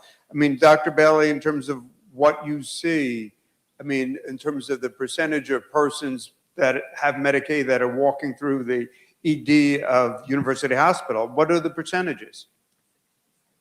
Carol? So, Carol can answer this better than me. At least half our revenue is from Medicaid. Medicaid is part of what we do here, and it makes this hospital possible. So I just say, ask Rahad, who's our general counsel. So Rod, the number of people that come to New Jersey reentry without a birth certificate, without a driver's license, what are the percentages that we're talking about? It's over. Most, I would say. They don't have an ID. Majority of them. They don't have an ID. They don't have a driver's license. They have no ID. They've come out of prison, and the only thing they have is they're blessed to have an NJDOC card. That's correct. As you said, they don't have a formal government issued ID. They don't. Most don't have their original birth certificates. Most don't have their original Social Security card, and most don't also have proof of residency either. And So that's tough to get Medicaid. Absolutely, it complicates the process significantly. So, I mean, for Medicaid, that you obviously need a birth certificate, preferably a Social Security card, and, you have to do I remember when I first worked for Exodus, people were going crazy because they couldn't get the birth certificate. But we love MVC, if Rosalie's listening. But so most of the folks coming out of prison don't have the means to get Medicaid. So the idea is, Carol, we have to get them enrolled in Medicaid only to lose their Medicaid, which is somewhat challenging. Correct. It significantly complicates the process of enrollment and also recertification. And so that's the real challenge. So, I mean, I just asked Dr. Lavonis so that if we're looking at, to pick up what Rahat said, somebody comes out of prison, there's a higher propensity for mental illness, for addiction, for foster care. How do we get them? Is there a means of, Carol, is there a means of getting them exempt from the onerous qualifications of HR 1? So look, I think a lot of people in the advocacy community breathed a sigh of relief. As awful as HR 1 was, there was language that said if you have mental health or substance use disorder, you'll be exempt. Then This is a big then. CMS and the White House said, oh, no. We don't mean exempt as you think we mean exempt. We mean exempt like you can have mental health and substance use disorder as long as you can prove to us that they inhibit your ability to work. And so that is the big challenge. So if now. you're taking Suboxone, if you're taking methadone, if you're able to ostensibly work. And as Dr. Cha said on the earlier panel, no one exactly knows what the prove that means. And whether Dr. Lagonis is going to have to, confirm that for everyone, or Dr. Bailey, that's not their job. They don't know. We have a process. That's what SSI is, and SSA is for people who can't work. So it is a huge frustration, and really yet another example of how this is all designed to make sure people lose coverage. Doc? There's a huge financial component, as people have been pointing out, but there is a significant psychological kind of damage that's happening as well. We're forcing people to keep on over and over and over and over again being told that they are incompetent, that they cannot work, that they cannot do this, they cannot do that. Well, so much of recovery, so much of psychiatric care is to boost people up, to help them kind of move up in their own lives. And yet here we are, documentation again and again, prove that you are mentally ill, prove that you're not able to do anything. So this will have a significant psychological toll on our patients, on our people. And doctor, what is the challenge for psychiatrists? What is the challenge for the medical profession? To go to, the intersection between government regulatory benefits and what Valerie does and the medical community. So to go to Carol's point, Dr. Bailey and Dr. Lavonis, if only my SAT points were higher. How does that speak to you as a physician, ethically and medically, in terms of ascertaining or certifying that somebody's exempt? It is as I mentioned, a huge moral injury for our patients, but it's a moral injury for the providers as well, and for the physicians, when we have to complete all these forms and we have to go out of our way to prove how bad our patients are. This is really not good medicine. On one hand, we have a patient in our office or in the emergency room or out in the community. I want to come back to that out in the community part, to tell them that you can do it, that you are able, that you can just move ahead in your life. And yet we're forced to provide so much documentation to pretty much say the opposite. So it's a terrible situation to be put in. I just want to add to that. I think the other thing that, at least, from my standpoint, when I see patients that are acutely injured or acutely ill, like I said, it's not an either, or it's not black or white. There's a gray area where they're in their recovery process where they may be able to do some jobs. They may be able to do some work, not other jobs, maybe not the job that they had been doing prior to their injury. And so it adds complexity to the determination of whether they're able to work, where they are in their recovery trajectory. They can have setbacks with complications and things like that. And so it's extremely complicated for, I went to a lot of training, but I did not go to training to assess whether somebody can work as a baker, work in an office, work, depending on what their injury pattern is and when I'm seeing them. So that adds a lot of complexity to my job for them. And takes away time that, puts a burden on the healthcare system, takes away time that I'm able to care for patients if I'm back doing all of these other things to help them get qualified for Medicaid even more frequently than previously. Yeah, you're getting qualified on both sides. You're getting qualified on the work side and the exemption side. So I just want to flip to Anthony for a second in terms of the business community. So, I mean, the carpenters are an international labor union, but it's also a business. The business community now is going to have to be part and parcel of working cooperatively, whether it's the Reentry Corporation with the University Hospital, to document these number of hours that a person is to sustain Medicaid, not the carpenters per se. But how does that impact the business community in the larger, whether it's NJBIA, whether it's Chamber of Commerce, whether it's businesses in any part of the state? How does that impact the daily operations that you have to help send forward your stub, your payment stub, 30, 60, 90 to help document these 80 hours? Yeah, what I can say is, and I'm going to speak for our little ecosystem of union employers and the union, and then I'll talk for the alternative. So for the union side, it's very easy, right? It's a collaborative partnership. Our employers are obligated to remit their hours of contribution towards their workers. We track philanthropic hours. We track their health care. So we actually have access to that information regardless if the employer wants to cooperate or not. What we've seen on the opposite side is that employers don't necessarily want to cooperate because it's burdensome to provide that information, and they're not really helping facilitate necessarily what we're trying to accomplish here. So while they might have the best interest of their employee on paper, the reality is their actions would say otherwise, and we see this day in and day out. Or they're not their primary function. Right, and in my industry where the predominant workforce is an immigrant workforce being exploited, well, guess what? There is no documentation of how many hours they worked, or if they had healthcare contributions, or if they volunteered their time. So every industry is a little different, but regardless, you'll see a ton of pushback from the business community when it comes to providing this information to make sure that we're actually tracking what people have done, where they've worked, if they have volunteered.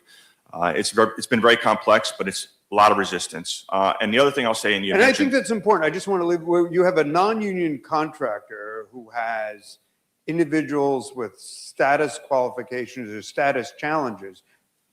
They may not be they're not getting private health insurance. At best, they're getting Medicaid. But no one's going to be able to ascertain or to document their 80 hours worth of work because they're not on the rolls. Correct. That's the challenge in a lot of different industries, particularly construction, the service industry, and hospitality, and agriculture. But I want to get back to you. I mentioned how do we fill that gap, and this goes back to being really proactive. One of the ways to fill the bridge is we probably shouldn't only meet when we're talking about issues like HR1. We should be probably meeting more regularly, talk about what is happening socioeconomically where we can be preventing a lot of this stuff from happening, whether it's incarceration or mental health. And I know as an organization, we've been doing this over 140 years. We've seen the success of engagement with one person who went through incarceration, joined an organization, had a support system, had an opportunity, had a job. And what we didn't just create individual wealth, you ended up creating family wealth, community wealth, and generational wealth. And what you've seen was over time, the individuals in that family were less likely to be susceptible to what their parents or grandparents had.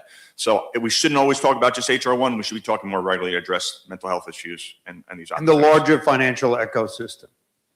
Doc? Yeah, I couldn't agree more with that. Also, we can get you a carpenter's card, by the way. Okay.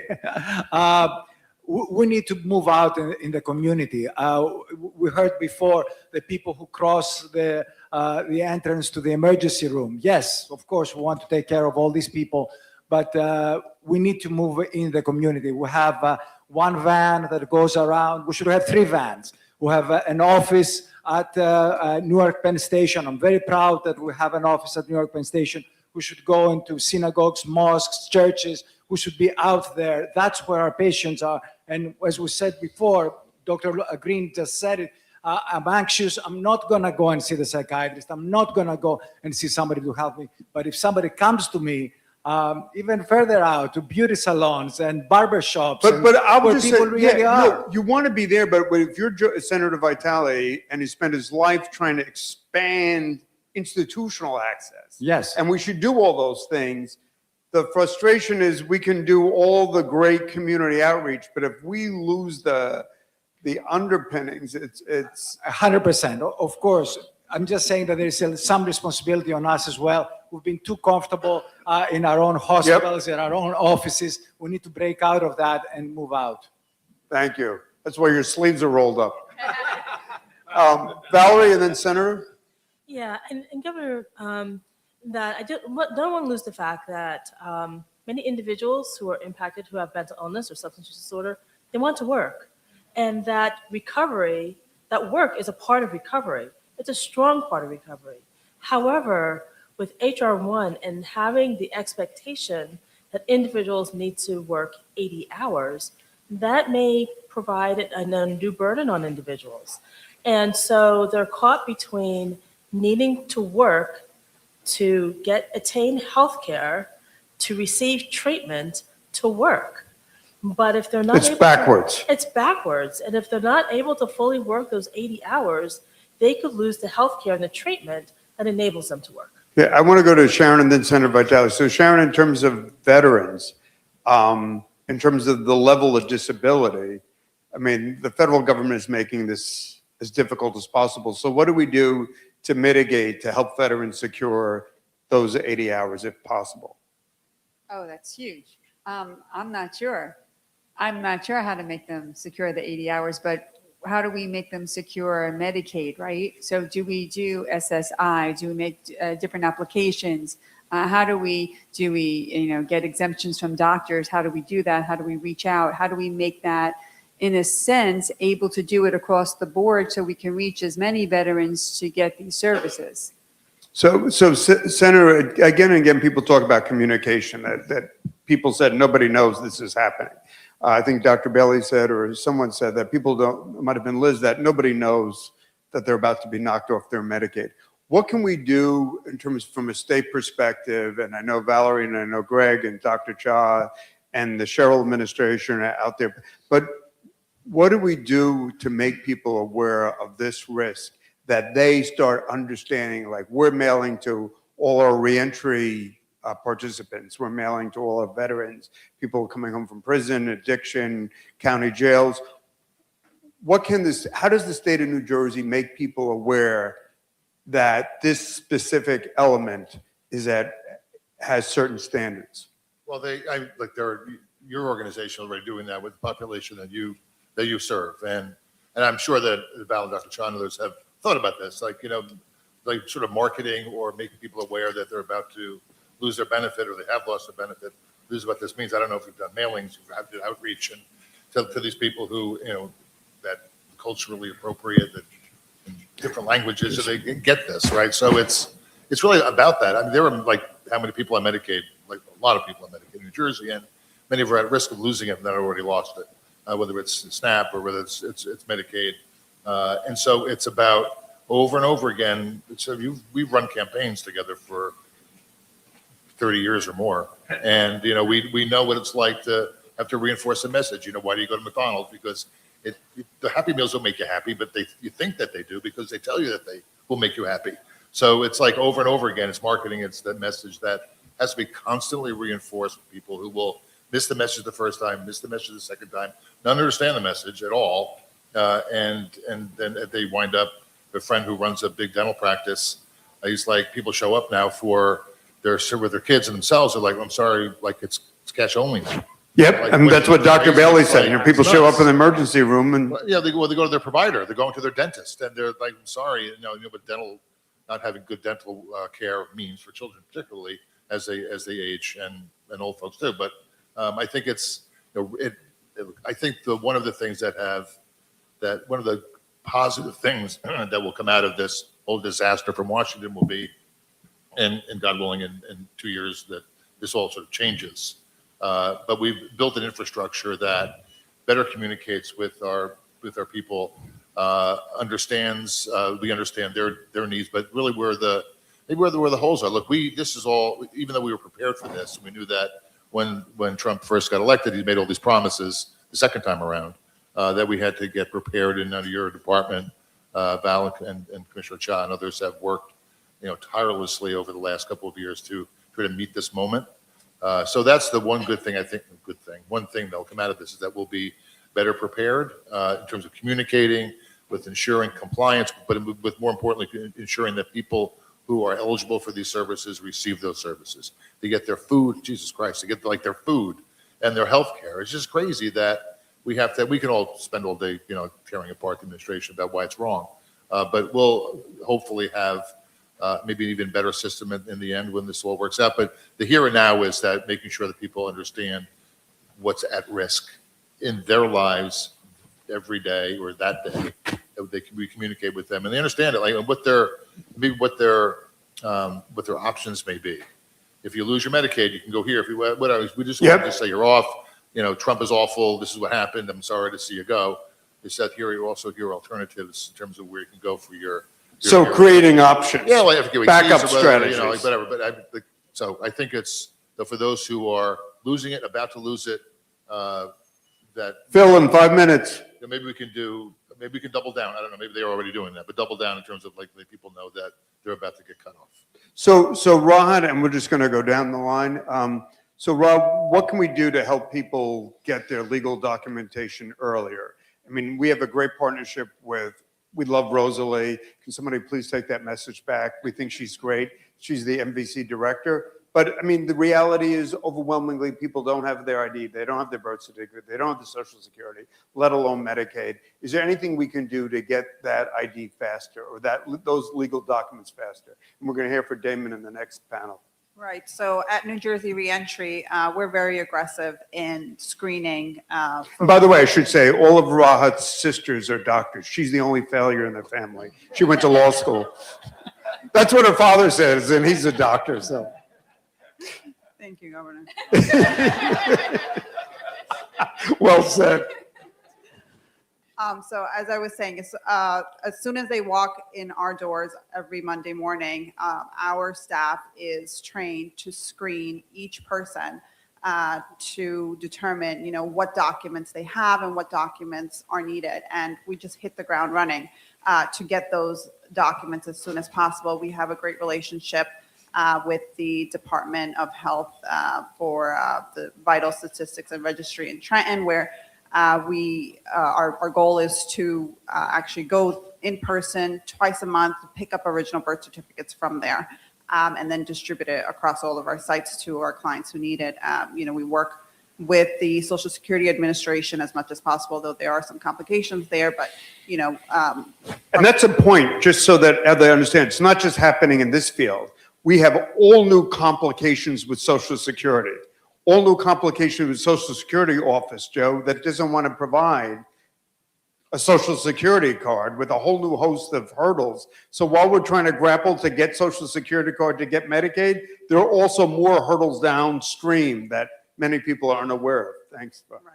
Sure. And then with the Social Security cards and the birth certificate, we're, for the most part, we're able to obtain MVC IDs. And so we have a great program where we pay for the MVC IDs and driver licenses, and we restore driver licenses if they need to be restored. And I mean, at this So point, documentation as early as possible. Sharon, could you just talk about the veterans and OTH and what does that mean? So veterans leave the military with a discharge, and there are 2 discharges where they can get services from the VA are honorable discharge and general discharge. So if they have some problems in the military, often they were deployed, they might be in the military up to, multiple years, 20 years, 10 years, 7 years, and they've been deployed numerous times. Because of that deployment, because of their PTSD, there might be some behaviors that they're asked to leave the military with an other than honorable. So we. And so what kind of health care do they get with OTH?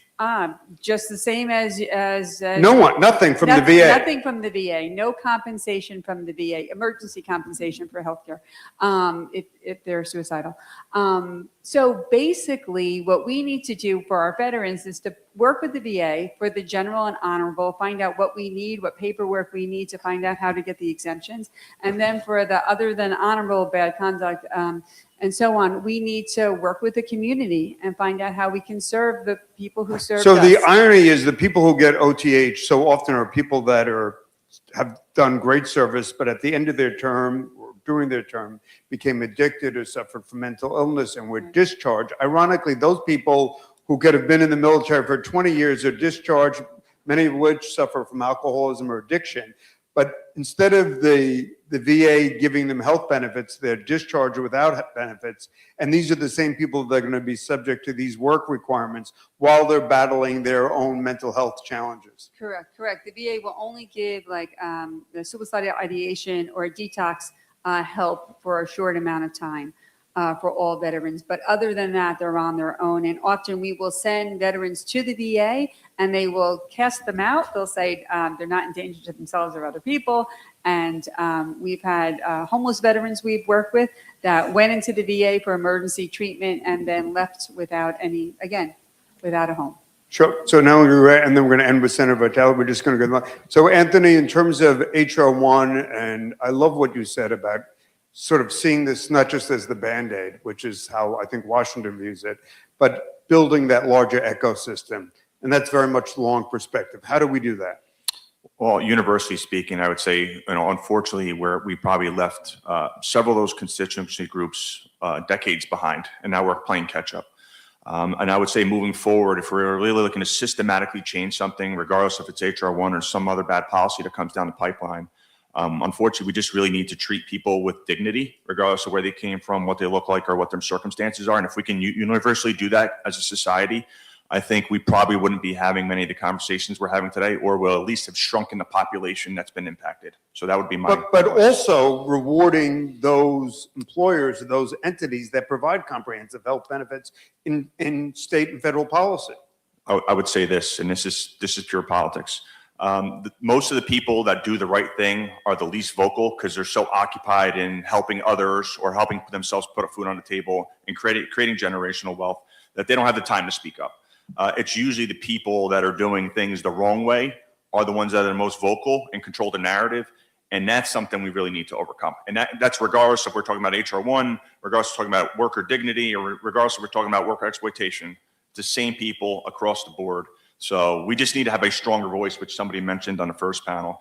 But I understand we're all absorbed with work and taking care of one another. But really, we have no voice because the opposition has a much stronger voice than we do, and they're the ones doing the wrong thing.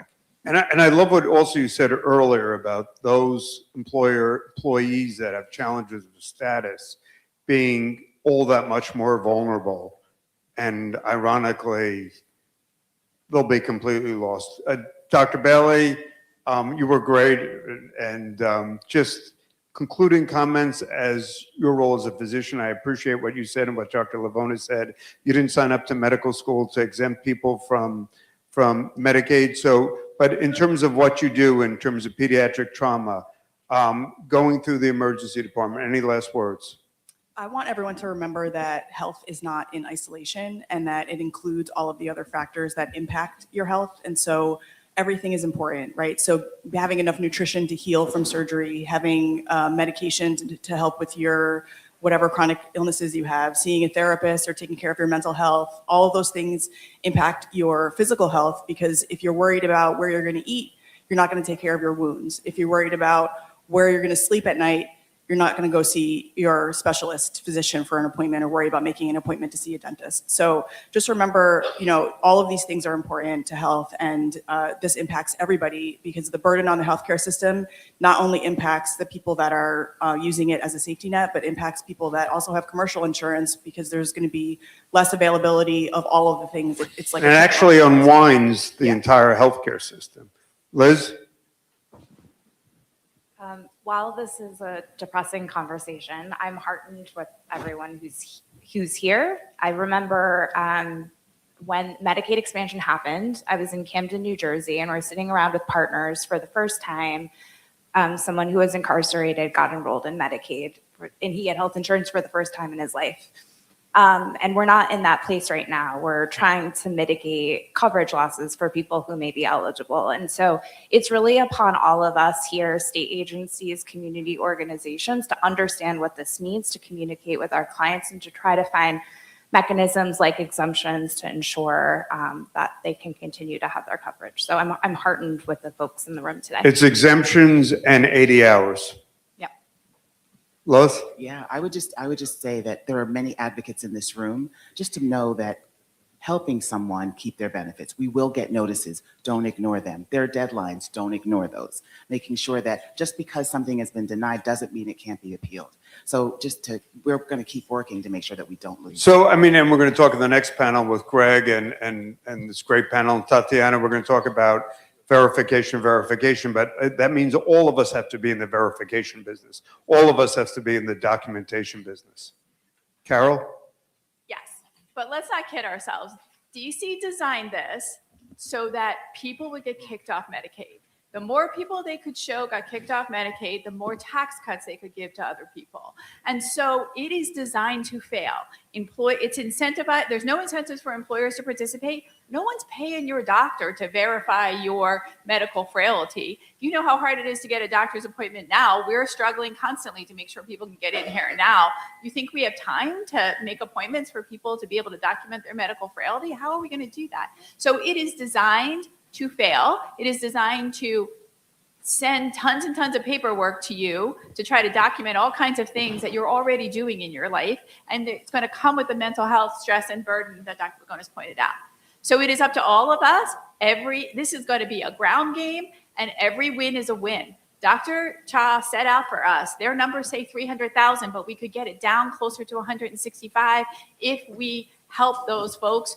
But somebody, Kinda, was even more depressing. She thought it was going to be higher than 300. So I never thought 300 was a good day. It probably is, but that's why every single person is a win here.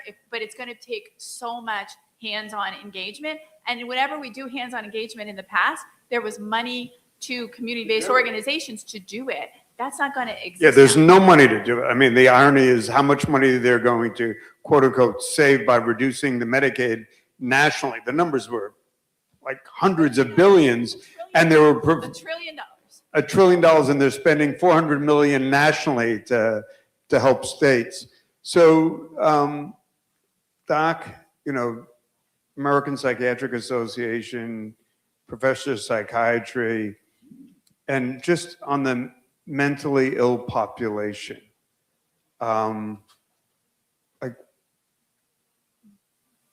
it doesn't look good. And how best can we mitigate the damage?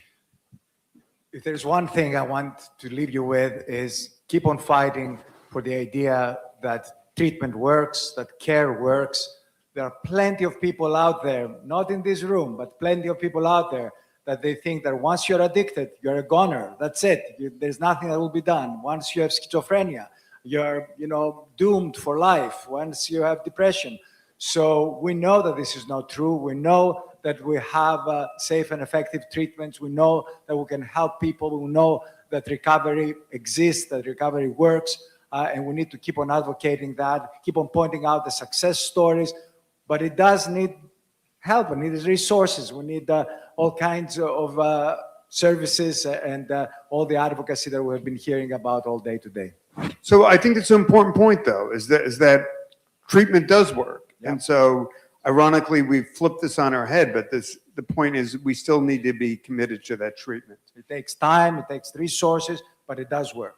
Yeah. A dear friend, Val, Deputy Commissioner.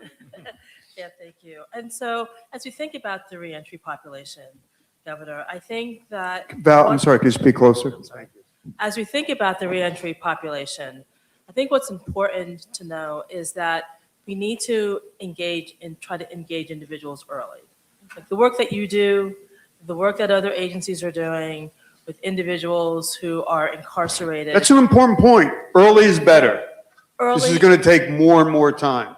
early is better. I mean, with programs that we fund, we found that even engaging individuals 1 month before wasn't enough time, like 6 months before, to make sure that they have the connection so that when they move to the community, they're already moving on some sure footing, that they know who's going to support them, that they are getting connected to the resources that they need, that they have the identification that they need, so that they're not starting day one once they stepped out of those doors. Because if they do, they're really going to get lost. Yep. So- And in terms of people coming back from prison, it's 30, 60, 90s addiction treatment. It's a truncated opportunity. Yeah. Absolutely. So Senator, my grandmother would always say, pray. So is there, I mean, we talked about communication, we talked about outreach. In terms of your position as chair of that committee, do you see the possibility of holding hearings or as time moves on so that whether or informally or formally or informally, that people have the opportunity to share these stories?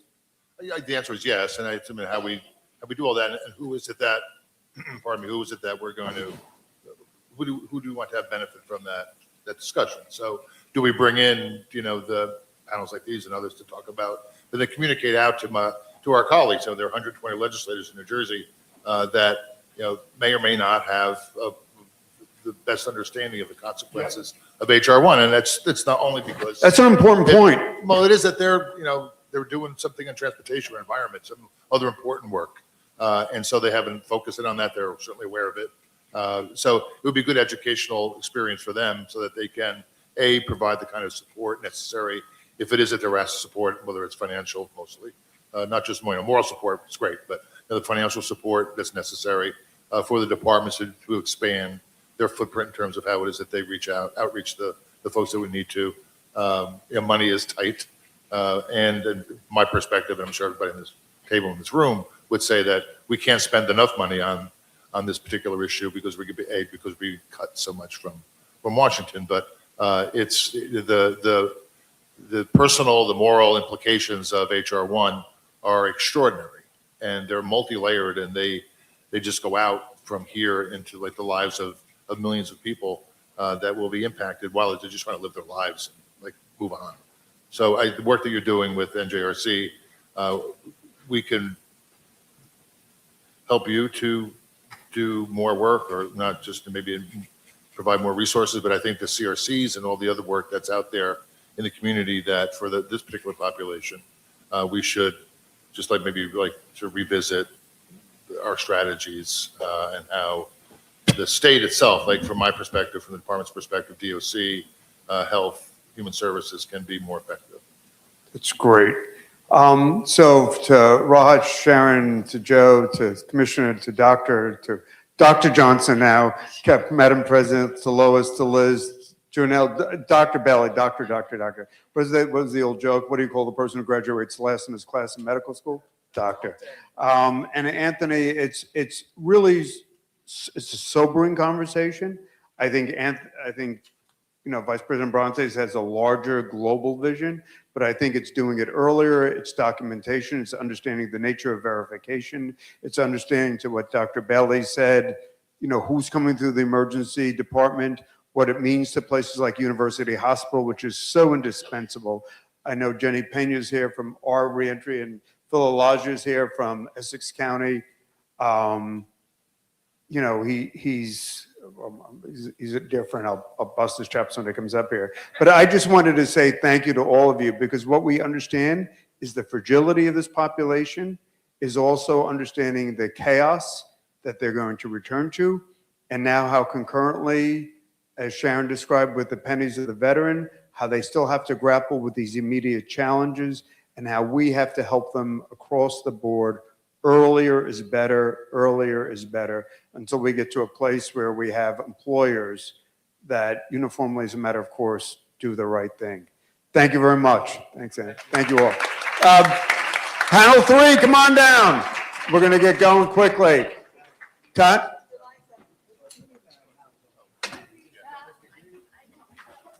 Thank you. Tatiana, come on. You're great. I just wanted to push that more global thing. Yeah. You're next. Next victims. Great. Let's Thank you. What? Oh, yeah. Awesome as always. Yeah, yeah.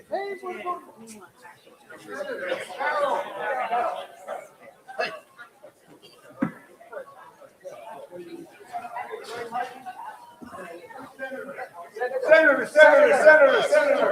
Over there.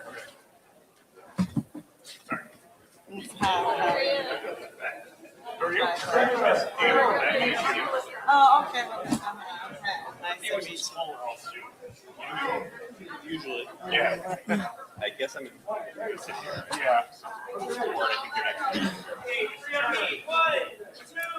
3. One more. 1, 2, 3. Not this camera. Wait. 1, 2, 3. One more. 1, 2, 3.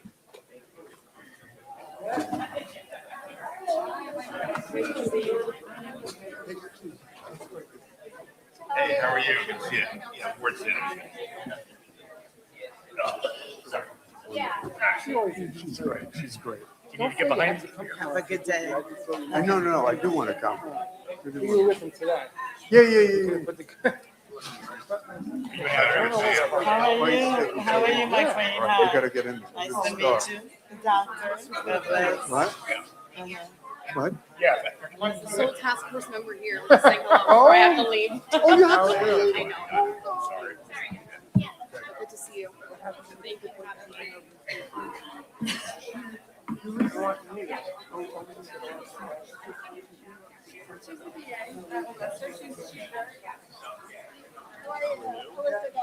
Billy. Cindy. Hi, how are you? Good. How's it going? Everybody, smile or something. Can I get that pen? Yeah. Thank you so much, brother. Which Great. Okay. Okay. All right, we're going to go right into verification. This is really important. Thank you. And again, Speaker Coughlin's coming. Oh my God, Bob Knapp is here from Hudson County. Hold on to your wallet. Hey, Tamik. So, and we're going to have this panel, and then we're really honored to have the speaker. Carol, you should still be down here. But we're really honored. So this is verification, and this is so critically important. So we're going to start out with the great Greg Woods. He has the toughest job in America, or the toughest job in New Jersey. Greg, what does verification mean for HR 1? Thank you. So when we talk about verification, at a high level, what we're talking about here is how do we know that one of our members or someone who's applying to be a Medicaid member is compliant with the community engagement, the work requirements. And I think of this conceptually in 3 buckets. One bucket, and this is the best bucket from my perspective, is the member doesn't have to do anything, right? So the best case scenario is we can look, we have access to data, whether it's from the Department of Labor, whether it's from our own medical claims data, whether it's from other sort of data, whether it's because they've complied with the food stamp requirement for SNAP, and we can say this person is already compliant. I think the easiest scenario here, and the one that I think will be most helpful, is income. The law says if you make more than 80 times the federal minimum wage in a month, that's sufficient to qualify you. We're very familiar with looking at income because of the income requirements that have long been a part of the Medicaid program. So that's the best scenario. You, the member, we send you a letter saying, good news, we verified your compliance, you have another 6 months of eligibility, and that's the end. That's one bucket. Second bucket is where the member actually needs to produce documentation. And unfortunately, and we're still, I'm still reading through, as I think many of us are, the 400-page rule that CMS put out last week. And unfortunately, it's looking like that's going to be required more often under that rule than we would like. From where I sit, the most critical thing there is making it as easy as possible for the member to provide that documentation.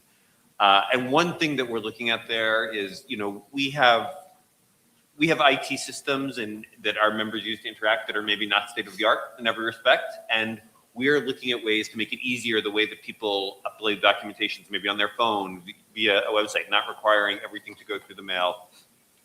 We also want to make sure that people who are not online, who are coming in person, whether to a county office, they have a way of providing their documentation. And then the third bucket of verification is we allow people to self-attest. So this is to say, and this is a serious thing. I think sometimes some of the Medicaid skeptics out there will say, well, people are lying. This is not reliable. That has not been my experience. This is a form you sign under penalty of perjury to say, yes, I am working. Here's where I have a medical condition. For that piece, we are focused intensely right now on doing research with members, actual members, to say, if we ask the question this way, does it make sense? Do you understand what we're asking? If we ask it this other way, what kind of information is helpful for you to allow you to answer the question? Talking to partners in the community around what information they need, whether it's providers, whether it's community-based organizations, whether it's managed care or counties. What information do you need to help people go through that process? So it's all three of those different approaches. But again, the best outcome from my perspective is we don't have to ask the member anything. So, but what are the percentages that you think are realistic for buckets 1, 2, and 3? I'm going to dodge that question because we're still doing that analysis. My hope is that most of the members can fall in bucket 1. Well, you're an optimist. Frank? I mean, I agree that Greg probably has the hardest job in the state right now. I mean, I think this is the first time ever working in public assistance where there's been this much confusion around what is going to be required with this bill. I do think the assistant commissioner is exactly right as far as once you've established eligibility, once you've gotten over that threshold, if you are eligible right now, what's important for the county welfare agencies is we don't lose that eligibility, that people are making their redeterminations. We're doing everything in our power to make sure that they come into our offices. Because becoming subject to the application process again, once you lose it and it's closed for a period of time, that's where we might have hurdles trying to navigate what's required of this bill. So once we get somebody on, it's important that they remain on Medicaid. So Phil, and then we're going to listen to Dr. Akinale. So Phil, in terms of Essex County, I mean, we heard this morning that people were knocked off of SNAP and by virtue of the new federal requirements. How does, 2 points, how does Essex communicate with that population to let them know the reality? And second, is there a way institutionally that you can work with community-based organizations to help people secure those 80 hours? Well, of course, we're always working with as many community agencies, partners as possible to get the word Thank you out. for signing your MOU. No. with New Jersey Reentry Corporation and things like that. But, there's also new technology that we're investing in where we can micro-target, sending text messages out and communicating to households that are at certain income levels. So, we're trying new innovative things to communicate. But based on the new law, the new regulation that came into effect, and Nebo told me this morning that we had well over 100 individuals come in today or yesterday for the new procedure, and we had many more who just said they're not going to even reapply. We had 2,700 since last week. Yeah. What did you have, Frank? We had 2,700 since last week. 2,700 people knocked. 2,700 people that came in concerned that they were losing their benefits. They all did not lose their benefits, but several hundred did lose their Several hundred of the 2,700 lost their benefits. And to go to Chief Elijah's point is that, I mean, that's a reality, but you're trying to micro-target, trying to communicate with those individuals as much as possible. So how did, and Dr. Akinale, who is our Chief Medical Officer at Jersey City Medical Center, a little source of local pride, how does the medical center help support, whether it's on the exemption side or the verification side, the efforts of government, and particularly what Greg was talking about, what Dr. Cha was talking about for HR1? How does the hospital help support that effort? First of all, thank you. Can you hear me? Thank you for having me, Governor. Good to see you again. The true travesty of this, I would like to start by saying, is that acute care hospitals have always struggled with verification of sorts. This is just one more thing, but That's an important point. Could you speak a little Yeah. closer? Just thanks. this is just one more thing. So but in say that more- again, that hospitals have always Acute struggled care with hospitals verification. have always struggled with verification. So somebody comes through the emergency department, as Dr. Bailey was talking about, we don't really know what insurance they have, nor do we ask or care. We take care of everybody who walks in through our front door. So chronic illness, compounded illness, readmissions, we take care of them. But on the back end, to be able to discharge, disposition, take people to the next site of care, so much of my work is based working with our amazing social workers. Shout out to all the social workers here on verification of what's their insurance, what do they qualify for? Even at the end of life, do they qualify for hospice? All of that has always been part of the hospital toolkit. Now, this adds yet another unfunded mandate. So on the verification side, our in-house teams will continue to get documentation, IDs, all that work that takes an inordinate amount of resources, talking of how this really affects everybody, because in the end, there's a pile of resources that are used. But on the other side, on the flip side, trying to see if we can get people exempted, that's new. I think that would require a new workflow. We're going to have to look at education. Yeah, and that's what Dr. Lavonis talked about. Operational workflows. Dr. for Bailey, yeah, sure. for outpatient physicians and social workers, and really gets people when they come in for their appointment. So the time is not when they come into the acute care hospital. The time is when they come for their So now you have verification and Correct. exemption. Correct. And the exemption, we've had years and years of having to document medical frailty for different things, but just the workflow and perhaps getting them hard-coded into our EHR systems, whatever you can do to take away administrative burden from doctors, which has just continued to rise over the years. The challenge, I'll tell you, is how to get people in the outpatient setting. That will require the work we've always done with our community partners, social services, et cetera. So Alyssa, what are you seeing nationally, and what advice do you share on verification? Yeah. What do you tell Greg Woods? So we've been talking for the entire morning about mitigating the impact of bad policy. I want to answer that question by saying there is some excellent policy that has been emerging over the last 8 years, and particularly over the last 2 years, in terms of the ability for correctional settings to utilize Medicaid and build partnerships between Medicaid and correctional settings. And why is that important?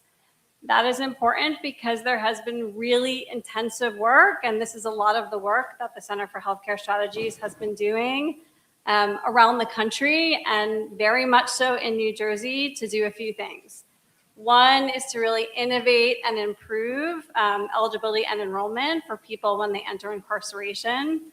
Another is to help bridge, right, the data systems between correctional settings and state Medicaid agencies to track histories of incarceration and release dates, which becomes really important in that, exemption phase after release from incarceration. And another is to provide services that allow for the comprehensive assessment of need and then documentation of those needs. So that work has been ongoing in every state. Yeah, but hasn't a certain percentage of it been unwound by virtue of HR1 qualifications on work? That work has not been unwound. It's infrastructure that's No, been no, built. but I mean, Yeah. the impact has been Yes, unwound. of course. But Yeah. that is infrastructure that can now be built on, right? And so if you think about If you can find a job, if you think if you about can find a eligibility, workforce opportunity. yes. But the piece I want to highlight of that is just making sure that people are leaving carceral settings with their Medicaid intact, right? So now in every state in the country, as of January 1 of this year, Medicaid can no longer be terminated because you're incarcerated. It can only be suspended. So that means that intake is an opportunity to screen prior to suspension of Medicaid and make sure that people are enrolled in Medicaid and enrolled properly in the right mandatory enrollment category prior to suspension. And then during their whole time in incarceration, providing that support for the proper enrollment. And depending on the type of suspension that's done in a given state, some states are still doing regular redeterminations during that period as well. Yeah, I mean, my experience is that particularly among younger individuals, younger men, I mean, they don't have Medicaid when they walk through the door, That's right. and they don't have Medicaid when they walk out the door. That's exactly right. And so that And that's ironically the ACA population. that's right. So that's that's able-bodied. a piece we can control. And there's so many emerging practices for improving that. Yeah. So Wardell, can you just share what you see nationally? Yeah, I mean, first of all, Governor, I really appreciate the opportunity to be here and be part of this really great dialogue. Nationally, I think that just from the managed care perspective, you really see, most states have turned to managed care in New Jersey since the mid-90s and have used savings as a result of that to expand the program in different ways. In New Jersey, we have 9.5 million people, about 1.8 million on Medicaid, so a little shy of 20% of the population is on Medicaid. About 95% of that is through managed care organizations. I was talking to Greg a little bit beforehand. I was watching the Knicks Spurs game and reading the rule at the same time last night. But looking through the requirements there's definitely a role for key stakeholders in all of this. For managed care organizations. Could you speak closer to the mic? Sure. Thanks. For managed care organizations, there's an opportunity to continue really our role in outreach notices.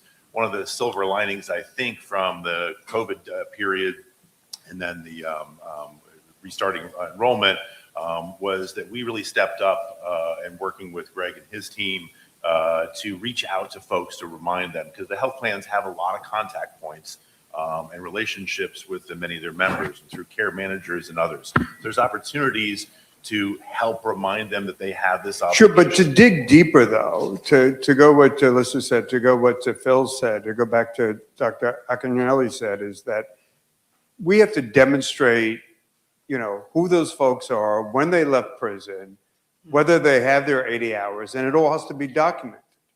So, I mean, Frank, how does that happen? Well, so you're talking about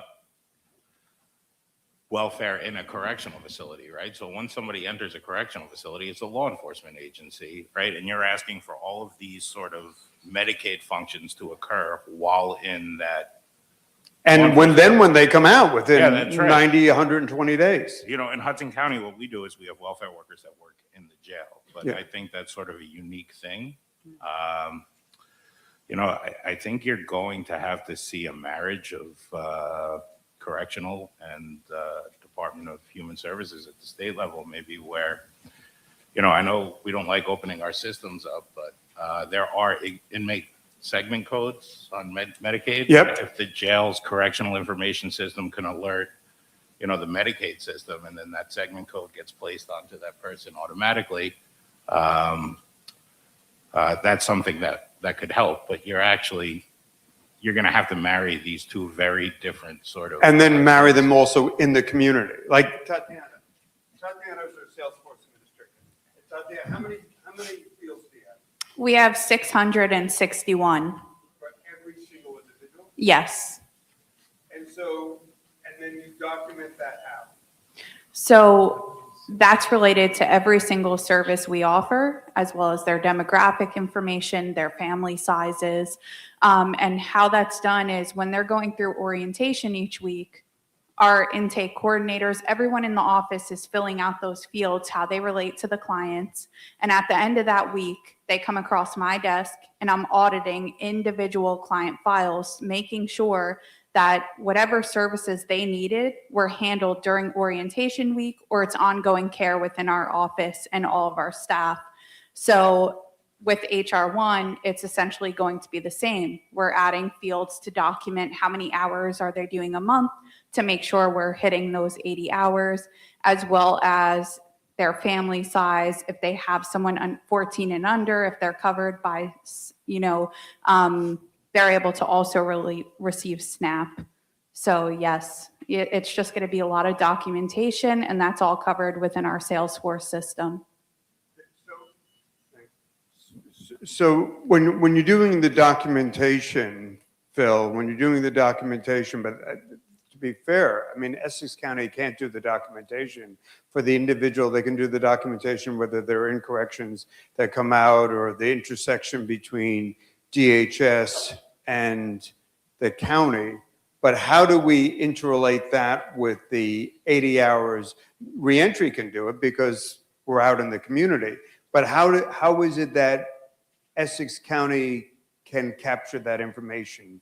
I think while they're in our facility, we have a robust, and this has really happened in the last 5 or 6 years, where we've really had a robust social services department under Dr. Roxanne Vega, who teaches here at Rutgers, a little shout out. But we have a robust department. So like you said, a lot of them come in, it's not about suspending their Medicaid because they're not on Medicaid. They're yet. not on It's about Medicaid. helping them get on Medicaid so that when they are released, it can help them. But again, they come in with so many things that prevent that from happening. Most of them don't know where their birth certificates are. Most of them don't have identification that's required. So the important thing to do while they're incarcerated is to make sure that we get all that stuff in order. And we partner with community agencies, New Jersey Reentry, clergy.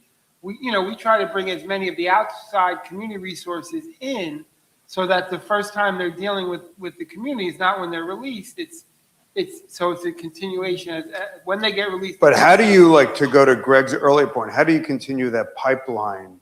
I guess what you do is what you just said, is through community-based organizations. When people leave the county facility, that they're with an entity that can maintain, have a little wonderful Tatiana to maintain Salesforce. Correct. The other thing too, I think is different from 5 years ago, 10 years ago. With bail reform in New Jersey, we don't have many releases in reentry from the county. Most people in the county are waiting for big state. If you're incarcerated in a county facility, a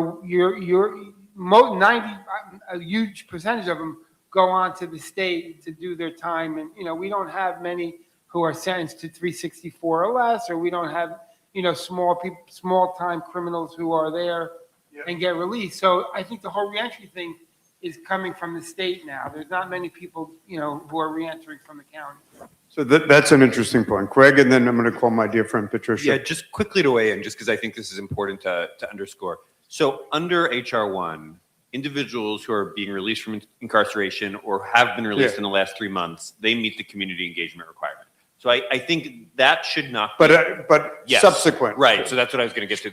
So at the moment when someone is being released from a jail or prison, is applying for Medicaid, HR 1 the community engagement should not be a barrier. What I worry about, and I think this is really the critical point, is we now have to redetermine that person 6 months later rather than a year. And when we say 6 months, it's really 4 months because we start the process in advance to make sure we have time. And so Because they have to get, secure those 80 hours. So the partnership that we want to have with all of the organizations that work with people post-release is how can they find a way to be compliant at that first renewal, right? We know that's a critical time. We don't want people to lose coverage. I feel confident that the vast majority of people in that situation actually are still eligible. The question is, how are we not going to? So you feel secure in saying that when people leave state prison or county jail, their first 80 hours, their first community engagement occurs when? So just to be clear, when they leave prison, the fact that they're leaving prison, that's enough. That's for that first 6 months. For how long? For the first 6 months. When we do the renewal, then the member needs to show compliance for one of the past 6 months. And it's actually just one of those months. And they can show compliance through participation in a work training program. They can show it through education. They can show it through working. They can show it through income. They can show it based on a medical condition. We hope, with the caveat that people raised earlier. So the question is really, but the real challenge here and the way that people are going to lose coverage and is verification. Is verification of paper. Yeah. So I mean, you can that's look back, but I mean, I agree with you. That's what we're doing is 4 months. But I mean, to look back and optimistically hope that X, Y, or Z is going to preserve verification documentation is somewhat optimistic. I am trying to be optimistic, but I think we need to work together. I think everyone who serves this population and all of the vulnerable populations, we need to be thinking about all of the different touch points and having kind of a Swiss cheese layered approach where people may fall through one crack, but there's going to be redundancies. Yeah. Yep. So Pat, I mean, Elizabeth provides birth certificates, which is so important to help. And that's something that you and Chris Bolwich over so many years have helped the reentry population in the city of Elizabeth. Can you just touch on how you support documentation? Well, back in 2009, we started our reentry program in the city of Elizabeth, Second Chance program. We applied for a grant locally. We all agreed to the fact that they are able-bodied men and women who are coming out of correctional facilities. So we don't say incarcerated members of our society. We say those who have been in a correctional institution, thereby something should have happened more than just them spending time there, more than them just doing their time. They should have have some processes to understand that, okay, once you are released, this is what expected of you in terms back into the society. We have not really done that. That's idealistic, but given the fact that many people call me as soon as they get out, I send them over to the New Jersey, reentry court right there on Magnolia Avenue and Trinity Place. Without those people like you and the Urban League of Union County, who's been doing reconnection since 2009, you understand it. They get it. They know that these men and women are a viable part of our community, of our society, and they have something to offer, but they're lacking a whole lot of things. Simple birth certificate, things of that nature that put them back into the community. Well, I just want to what Pat does is she's our guardian angel in Elizabeth, but what she does is sends people to us. She's a pipeline. But I mean, that's so valuable. I mean, this is what you said, Greg, is the connectivity so that when somebody's falling through the bottom, Pat's there to connect. So if I can just flip over to Damon. Damon, so can you just talk a little bit about what we do on the documentation side and the legal challenges for our population? Yes. Hello, everyone. I'm the Senior Director of Legal Services at New Jersey Reentry. And with respect to documentation, I'm glad that we have that cushion for folks that have been released, but we kind of shirked the luxury of that because we don't always get people right after release. We get people 6 months after release, a year after release. Some people they haven't been in prison or jail for 10 years. So for every class of people that comes into reentry, we attack documentation week one, day one. Now, I kick off the week by giving a presentation everybody on legal services does, and I ask everybody in the room, who needs a birth certificate? Who needs social security card? Who needs an ID? Who needs a driver's license? And then I said about explaining all of the sometimes seemingly impossible things that we're going to do in order to get them those things. And then, thanks to the Salesforce database that Tatiana expertly manages, every time we acquire something for somebody. But I just want to jump in. So you do that, but if somebody has 5 warrants, if somebody has 3 outstanding legal encumbrances, we can't get their driver's license. Not immediately, no. But the legal services team, so if reentry builds lives, you have construction teams. Our team is like a demolitions team. We do research on everybody that comes to the program, and we identify, classify, and destroy as much as we can that might be holding them back, including warrants, including fines, including suspensions. And thankfully, the municipal courts have allowed us to develop a relationship with them where I and members of our team go and speak at conferences to the municipal court administrators to get them on board with what we're doing. And we have genuine functioning partnerships with all of the municipal courts. So if you come into our organization and you have warrants, and I always ask people, who thinks they have warrants? And maybe 2 people out of 10 will raise their hand, and I'm like, look, I've been doing this job since I finished my own reentry. You didn't exactly. And in all of that time, it's like a 50-50 chance you have a warrant, right? Why? Why do I have a warrant I didn't know about? Well, you remember that time that you threw garbage out the window when you were driving through Atlantic City and you got that ticket that you just ignored and that the mail went somewhere else because you didn't live there anymore? I mean, that's another thing. Mail is the biggest problem I think that we face. And Greg had mentioned it on an earlier call that we all had. If you don't get your mail, the recertification doesn't work, none of this works. Here's what the mail situation looks like for our population. And I already mentioned I did my own reentry back in 2017. I didn't have an address. I didn't have an ID. I was in and out of motels chasing vouchers that lasted 2 weeks. And I couldn't get to social services on any reliable schedule in order to get mail if I had it, because I was too busy out interviewing for a bunch of jobs that I would never get because I had a record. Now, if you threw HR1 at me back then, I would not be here today. So fortunately, we provide a place for people to get mail too. We provide a place for people to use an address so that they can have it on their ID. We provide. By the way, Greg said we can keep doing that. Yes, thank you. So there's a lot packed into this, and it could cause a lot of problems for the vulnerable populations that we serve. But if you know anybody that's part of these populations and they haven't found their way to us or some other reentry organization, please send them our way. Because there's a lot of people at reentry that used to be in those populations. And the rest of reentry, they have unwavering bulletproof empathy. And put those things together and everybody on this panel, and we might be able to get through all this. So Frank, thank you.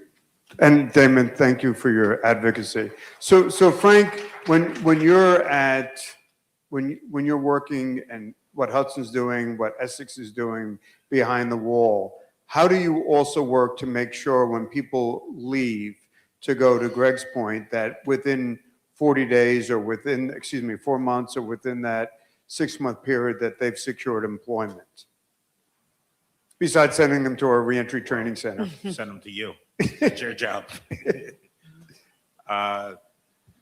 You know, it's a complicated, so we're just focusing on Medicaid here and the effects that this is going to have on Medicaid. And I think it's important to understand that all of these systems are connected, right? So Medicaid is the adhesive that'll connect somebody to a clinical program. The clinical program is important because it raises the level. Could you speak up, Frank? It raises the level of functioning in the individual, right? So like you keep them stable, mental health wise, physical health wise. When you're talking about the homeless and the reentry population, you're talking about a host of chronic health issues that are best suited, treated in the primary healthcare network, like constantly being in touch or routinely being in touch with that network to remain functioning at a high level. It's the most efficient way to treat somebody, probably the cheapest way, keep them out of the ER when they're in crisis, which is incredibly costly. And then that level of function speaks to the ability to get a job, the ability to retain a job. In Hudson County, we have about 58,000 Medicaid cases, right? So all these other programs require, or the efficacy of these other programs is achieved through somebody being compliant with the regulations for Medicaid and compliant with the primary healthcare network. Yep. and out of our emergency room. So I think Greg's point hits it right on the head. I think the way to get somebody a job is to initially get them engaged with all of these systems of support, have an understanding of how the person is doing in all of these systems, make sure that they're complying with all of those systems, and then hopefully they enter the job market trained, making more than just what you would without any kind of training, and functioning at a level where they can maintain that employment.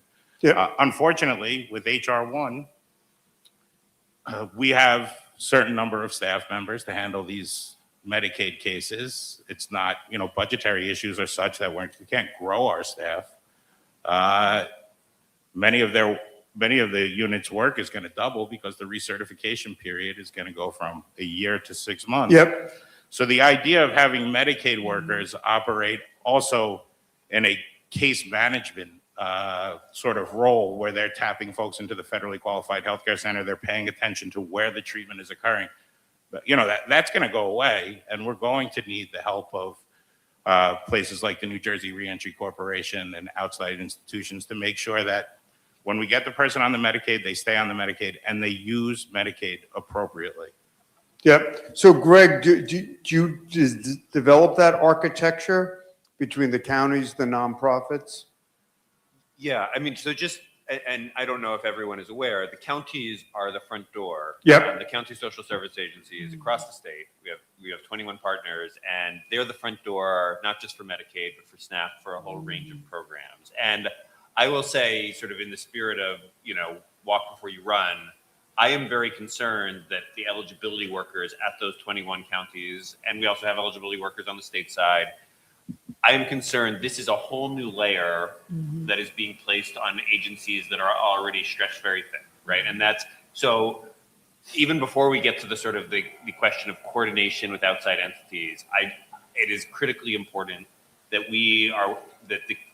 each of the county social service agencies are prepared just for that workload that is coming their way in January. And we have been working very closely with all of the counties on that. We have been assessing their preparedness, giving them TA, doing training. That's going to only ramp up. We're going to be talking to them even more often than we ordinarily do over the next 6 months. Then I think, so that's just like the foundation, right? Because if we don't get there, then It doesn't work. Right. I just want to say, and then what I would say on top of that is we are right now, and it's been a little tricky, right? Because we are just hearing now from the federal government, what are the rules going to be? Some of what we heard is very confusing.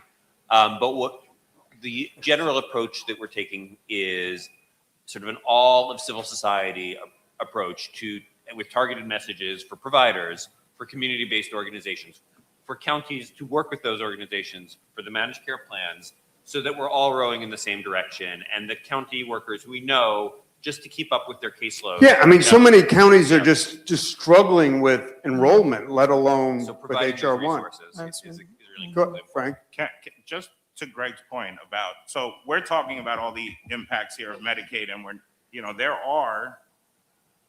there are penalties for not meeting statutory obligations. Can you that are talk- due yeah, to exactly. HR1, like things like error rate and processing time. And that is going to have to be the main focus of the county welfare agencies, at least at the start of this, right? Until we get our feet underneath us a little bit. And then ultimately the Medicaid grant, that's a state grant. And then the state has to deal with the repercussions of the county's sort of performance. So in the immediate, that is going to be the county's focus on making sure that we are eligibility workers first before we're case managers, and that we are processing. Your eligibility workers first before case managers. Alyssa, we're going to start wrapping up. I just really want to emphasize, I know that, on the suspension point, I really want to emphasize that Suspension or exemption? Sorry. suspension. Okay. So we've been talking about how earlier is better. Earlier is better. Earlier is better on enrollment in Medicaid. It is, right? And so first and foremost, we want to make sure that people are leaving incarceration enrolled in Medicaid. Yeah. That has always been true. That has been true before HR1. It remains true. So my point earlier was that we have suspension policy, but we need to make sure that prior to suspension, people are enrolled, right? So the majority of people are Yeah, coming but to in be and they're fair not to enrolled. corrections, if you're the corrections commissioner and Jim has a birth certificate and that's not a real ID and my brother or uncle is using it, like it's tough. It's so tough, and there are so many challenges, and also. I mean, I can say it all the one, and I can, Commissioner Kuhn, but at the end of the day, her real world is she calls up MVC, and MVC is now responsible for the real ID, and the problem is the birth certificate isn't unique to that individual. There are questions with identity. I mean, it's actually become more difficult Yes. by virtue of Homeland Security. It's absolutely more difficult. And also there are areas in which we're making real progress. You talked earlier about the former foster care child eligibility category. Yep. We are working intensively at CHCS with 10 states. New Jersey is one of them, Yep. to really figure out what can we do. No, we nuts love and the center. bolts, Yeah. Right? So there are practices that are working. And it's challenging, but there are practices that are working in states across the country to increase enrollment prior to suspension. And it is better for people to leave enrolled in Medicaid and have to do that renewal. I mean, Greg, you can correct me if I'm wrong, but renewals are better than new enrollment. No, we get that. Nobody disagrees with that. So But I it's, think that's an important practice to focus on. yep. Anything else besides enrollment, and early? Yeah, and I think, of course, the work that jurisdictions are doing to improve and invest in those, EHRs is gonna pay off because, anything that's documented and can be shared between, Medicaid, community providers, and correctional systems is really important. I'm looking for a magical elixir. It doesn't exist. Yeah, I think if it existed, we probably already know. And the one more thing I would just emphasize that's been said, but it's really important, is tapping into the case management that exists and community providers to make sure there's a real understanding of what counts, because some of the choices that will be made are easy to change, right? So there's no reason to know or understand what educational requirements count. The guidance is very clear about what counts and doesn't count. So we're going to go right down the line. Okay. Patricia. To sum up everything, the county government is key and critical. Our Director of Human Services, Debbie Ann Anderson, has been on the forefront on this for the last 5 years. She serves on a national level in terms of human resources, and we have to collaborate. There's something that the correctional department can do. You have fingerprints, you can do other things to get some ID to let them have the Medicaid and their care before they leave. So there's other ways. We got to think outside the box when you talk about all this identification. And when we have people in the correctional systems, we have an opportunity to provide some type of different type of processes so that when they're let out, my vocal cord is going, excuse me. When they are released, they have a leg up and not a hand out. Thank you, Pat. Dr. Akinelli? The name of the game will be collaboration. Collaboration using our community health partners with our community health organization. Doctor, just closer to the mic. Thanks. Our community health partners, our community health organization, we have to get patients wherever they are on their healthcare journey, understanding that when people lose coverage, healthcare doesn't go away. It just comes back through readmissions, ER visits, and we need to bend the chronic disease curve. So the way to do this is get them before and then double up on the resources we already have, but will be stressed for the verification process. Yeah, so the healthcare doesn't go away. The demand is still there, the verification process. The great Phil Elijah, Phil, so Essex County is doing so good things. You're lucky to have such a great civilian task force, but that's another story. So again, I'm not saying this to make light of it, but the last thing the law enforcement and corrections is worried about, the law enforcement staff there, is that someone leaves the jail with Medicaid, right? They're worried about security, they're worried about staffing, they're worried. I'm talking about the law enforcement staff. It's very important, right? And that's why we need collaboration. That's why the Human Services Department, Citizen Services in Essex County has to be intertwined with correction. That's why outside, that's why we're now bringing in New Jersey Reentry into our facility so they can start this whole process early. But our correction officers are not social workers, right? They're not trained in that. And so there needs to be more collaboration. There needs to be more communication between the technologies, because just because they get processed into the justice system at the jail doesn't mean that their Medicaid is suspended unless we let our social services department know about it. So I agree, collaboration. Thank you, but it's also looking at that verification and bringing in those partners. Melissa and then Frank?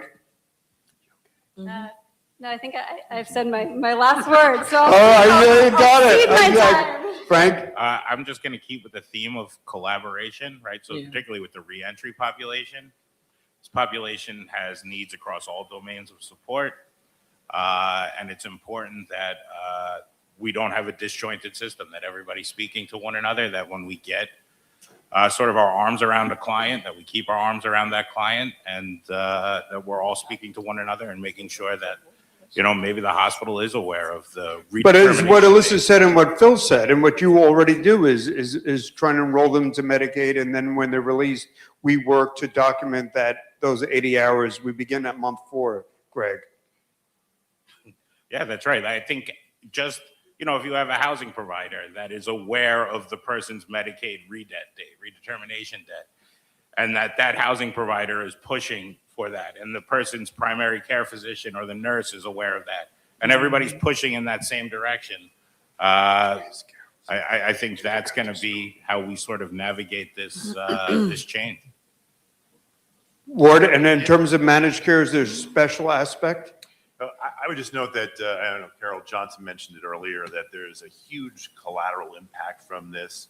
To the extent that we lose funding in Medicaid, it has a ripple effect. It affected the ability for a hospital. We're going to put pressure on charity care for hospitals. FQHCs are going to be challenged. And it's you know, the Medicaid population. We have a crisis in the state health benefits program as well for public employees. This is going to put pressure on that because hospitals will probably turn to, you know, commercial payers for this, ironically creating probably more uninsured in a vicious cycle. So I think that our best bulwark against this is the work that Greg is doing and what we make the best we can of this, which is to try to keep people enrolled in Medicaid and work as hard as we can as a community. And connectivity that we've all said. So the guy, the fellow with the hardest job in state government, Greg?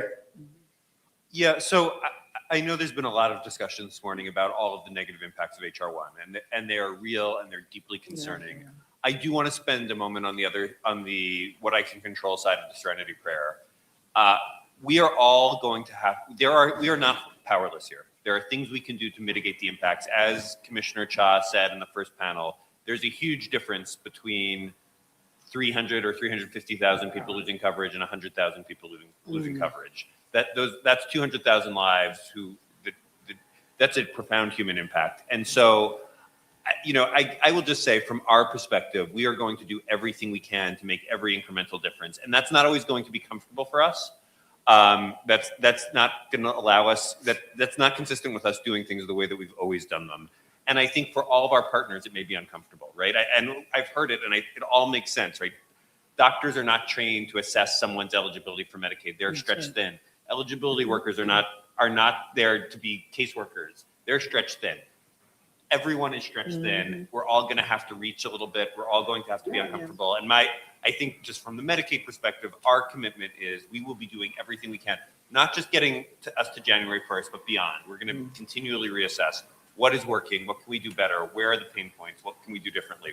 We're not going to be perfect. There are real challenges we face, but my ask here is just for everyone who's involved with our members to work together with us outside of their comfort zone. Yeah, and we have to work harder and smarter. I mean, and we're doing that with the Department of Labor on ETPL. We're doing that with SNAP to make sure that what we do qualifies for those 80 hours. But I appreciate what you said, Greg. We have to lean into this. We have to embrace this challenge and move forward. Dame?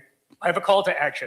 So a few months ago, I did an expungement clinic at the Essex County One Stop, and in a room of 75 formerly incarcerated people, 3 were enrolled in a reentry program.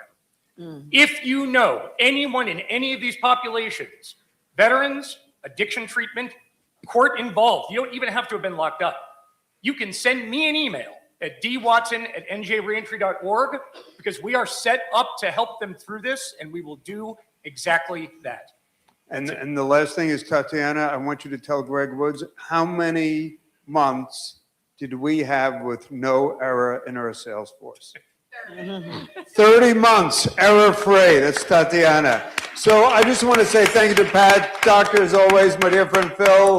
I got to pay homage. He pays my salary. He's a board member. Alyssa, Frank, Ward. I really want to thank Greg because, and I appreciate that note of optimism. And now, ladies and gentlemen, we're highlighted because the person who has done so much in terms of legislation and bringing the nonprofit community into this, the person who understands that.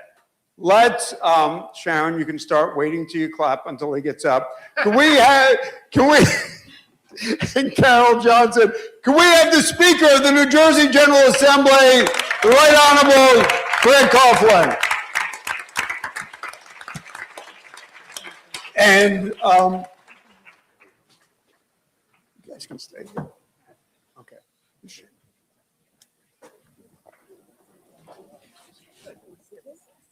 You have to pay the toll to get out of Essex.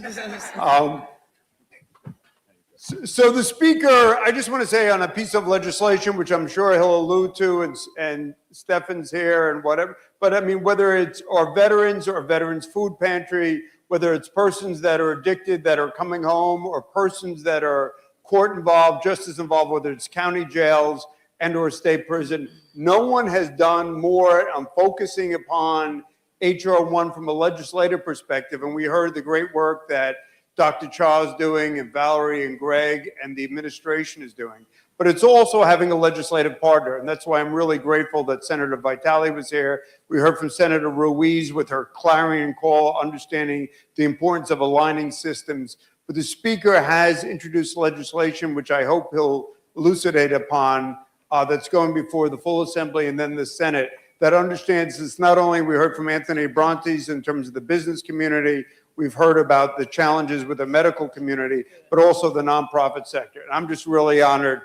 He's been a great champion, parochially of NJRC, but of marginalized individuals, and particularly grappling, ironically, the question of hunger.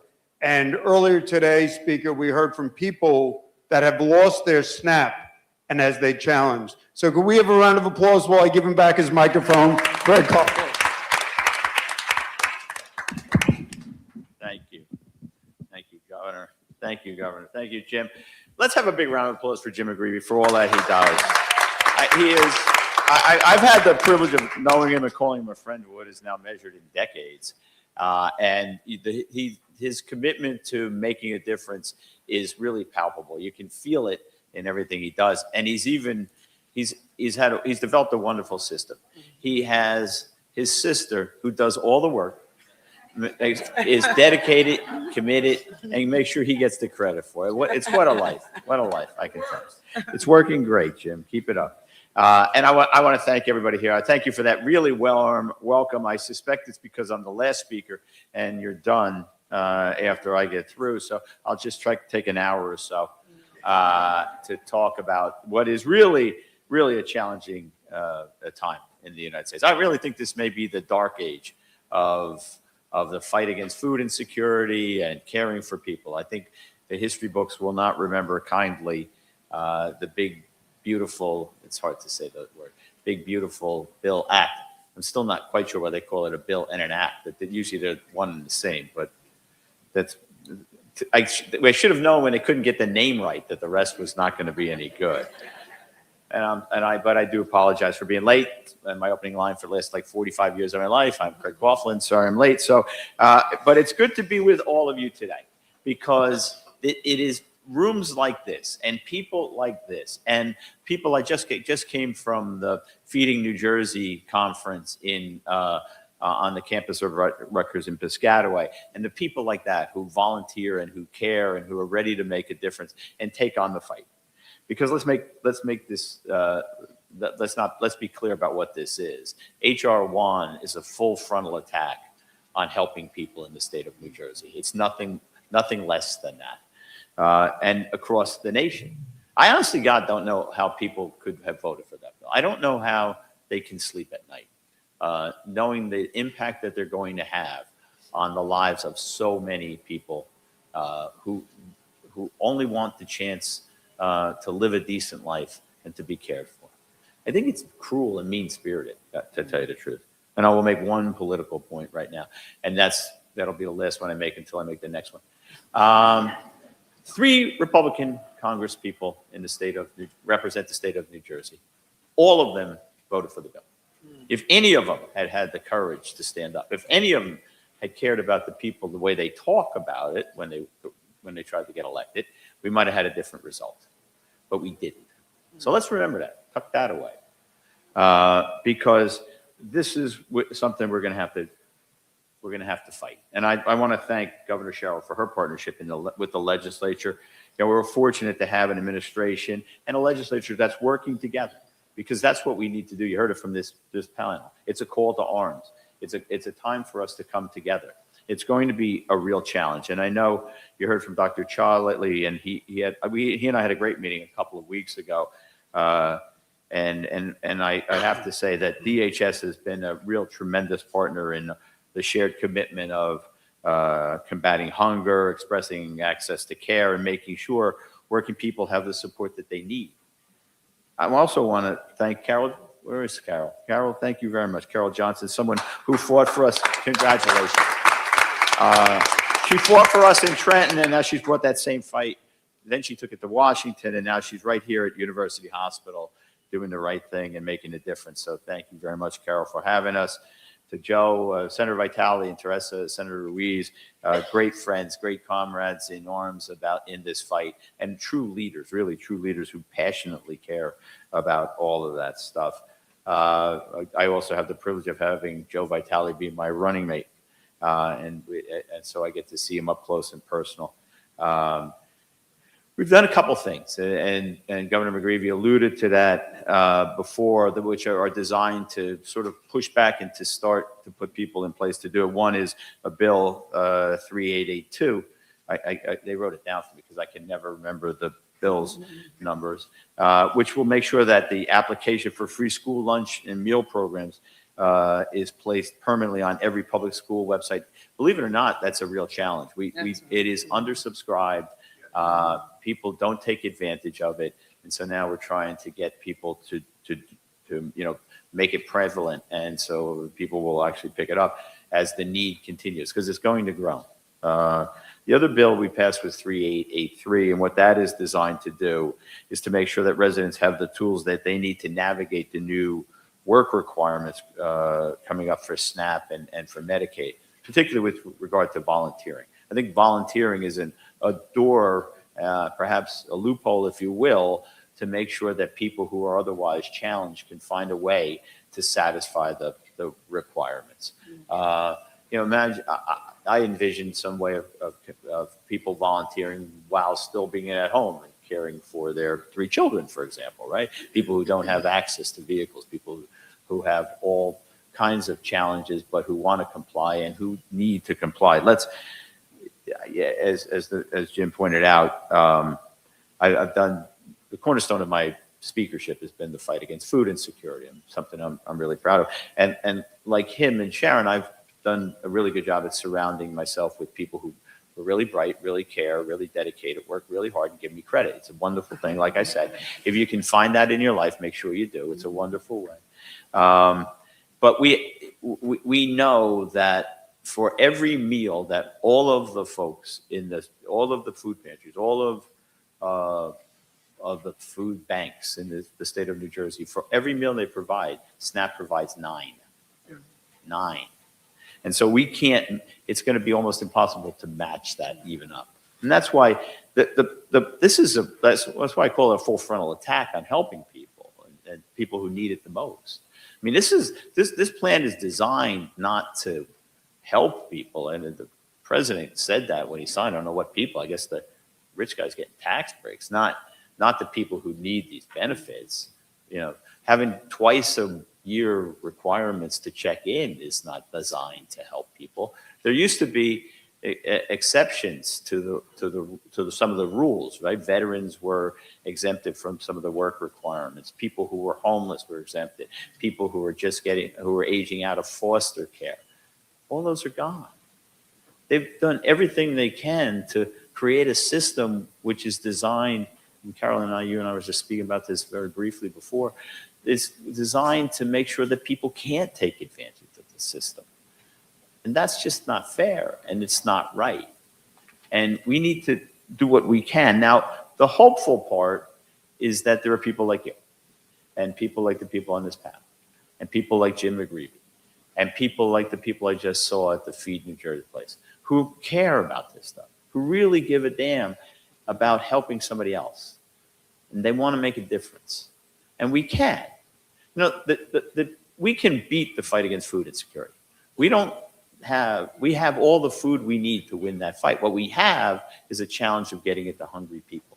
And so the fight has taken on other roles, things I had not really thought about. When I started off, the first time I did something to try to raise money for a food pantry, I wasn't thinking about the fact that, what we really may need is some refrigerated trucks and refrigeration at food pantries and food banks. But we do, because that's how you get produce, and that's how you get protein to people and get it to last and make a difference. So the fight is there, and there's people here to challenge it. And there's been great commitment on the part of the legislature and the governors, both Murphy and now Governor Sherrill, in terms of supporting those kind of things. $85 million each year goes into an emergency food for food banks. Each year there's tens of million other dollars that go to that fight. We're creating programs to help making sure that farmers who are a critical part in this fight are working with schools to get food on the table. We have the only we have the first, other people have copied us, food insecurity advocate who's trying to de-silo things and have us all working together. And we've stepped up. When after the pandemic, there was a cliff where the federal government, after the federal government was paying more in terms of the minimum amount of SNAP benefits, that was going to go away. We stepped up, raised it to $95, as high as anybody in the country. So that's what gives us hope, that there's people who are going to stand up and figure out. And even if I suspect it means we got to take a little less for ourselves. People who genuinely care, people who want to make a difference, who understand that yes, I am responsible to help my neighbor, that my life is better when your life is better, and your life is better when your neighbor's life is better. It's true. People in Washington seem to have forgotten that or don't care, or they want to help other people who they think need help. I want to help people just like you who really struggle every day. It makes me angry. I don't know about you, but it makes me angry that I'm so lucky that I never have to worry about whether I'm going to eat, and somebody else does. Some little kid has to go to bed hungry. Now, we can change that, but we have to have the will to do it. We have to have leaders who recognize that this isn't really a governmental function, in my view. It's a moral obligation that we have to each other to make sure that you don't go hungry, that we have people who get the medical care. Now, because the president, like I said, thought he was benefiting Americans. Well, I got a memo for you. You didn't make anybody not hungry because you signed a bill taking away things that would have fed them. You didn't make anybody well by reducing Medicaid benefits so they can't get help when they need it. In fact, what will happen is we're going to drive up charity care. And as Carol pointed out to me, we were talking, we're going to drive up charity care, and we're going to have people who are more sick when they come because they're not going to get to a doctor. They're not going to wait. They're going to wait till the end until they're really sick. So time for us to put our noses to the grindstone. Time for us to continue to stand up for our neighbors. Time for us to work together to do all that we can to make sure that we change that, because we can. A small group of people working together, committed, can change the world. And that's what you're going to do, because you're here, and because the people that I saw in Piscataway were there, and because all of us genuinely care about the people we help. And then we're going to send a message to Washington, if you're with me, and tell those guys, get the hell out. You don't know what you're doing. And shame on you. Shame on all of them. But thank you for letting me be here. Thank you for caring. Thank you for standing up for your neighbor. Thanks for making a difference. Now, go off and have lunch, because I'm done. Have a nice day, everybody. Well, the bill is simply a bill to create a Jim asked me about the bill on volunteerism. It's a bill that's designed to put in place the tools so that people, because let's face it, filling out forms is often daunting and challenging. Now a lot of you are young, so you probably get it. When I'm involved in filling out a form, and I'm relatively smart and sort of not really sophisticated, just a lot of cursing. There's a lot of, how could this guy call that? Where's my kids? My kids are 30s and 30s, but they need to help me. So putting together a place and because remember, a lot of this stuff gets processed through the counties. Well, counties are different. All of them think they got the best system, and they probably do for their county. But the truth of the matter is having people be able to navigate these things, because we don't have the luxury of waiting. We're already losing, people are already losing benefits. And so we need to get going on that. And we want to make sure that those people get credit for that volunteering, so that satisfies those work requirements, right? One of the other things that they added. And I think by volunteering, as I said before, is a great way to be able to satisfy needs for people who are going to be challenged to go off and get a job. But that's what the bill does. The bill is simply, I guess, a toolkit to help people navigate satisfying the requirements. All right? We have a round of applause.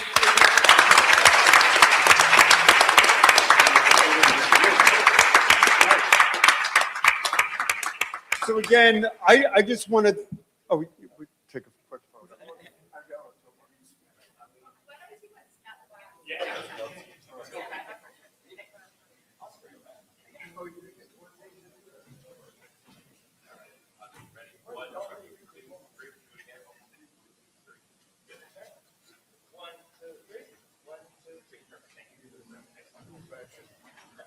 All right, so I just want to wrap up, and this has been a great conference, and we've covered so much material from Dr. Shah. I just want people to keep in the back of their mind, we're blessed to have the Sherrill administration.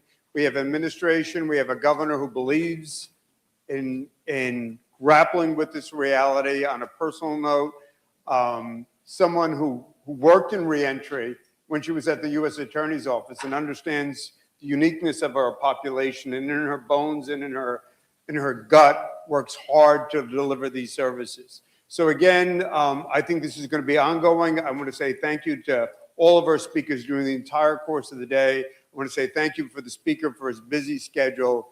But to wrap up, I'd like to call upon our partner and our host.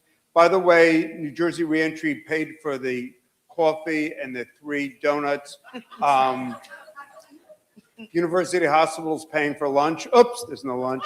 But in any event, I just want to call upon my friend, Carol Johnson, President, CEO, University Hospital. I just have 10 questions for our panel that's been started. Thank you, everyone, for being here today. I want to say a special thank you to Keisha Brandon and Lacey Ann Francis. These things don't happen. These things don't just happen. Keisha and Lacey Ann are the people who've been on the phone all day, every day to make this possible. And so we're so grateful to them. I want to say I woke up this morning angry. I'm just angry that our community has to go through this. I'm angry that when we could have been spending our time thinking about what's next and what's best for our folks, we have to spend our time fighting for what they already have. But I'm leaving today hopeful because these conversations have been so fabulous. And I know as a community, we're going to fight back. So thank you, everyone, for being part of that and for all we're going to do together to protect New Jerseyans. Thank you.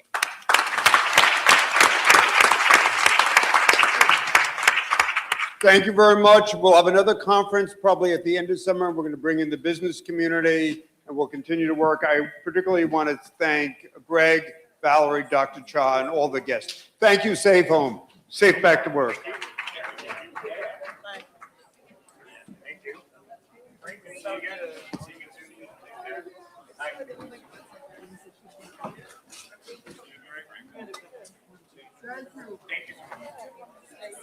No, I work. All right.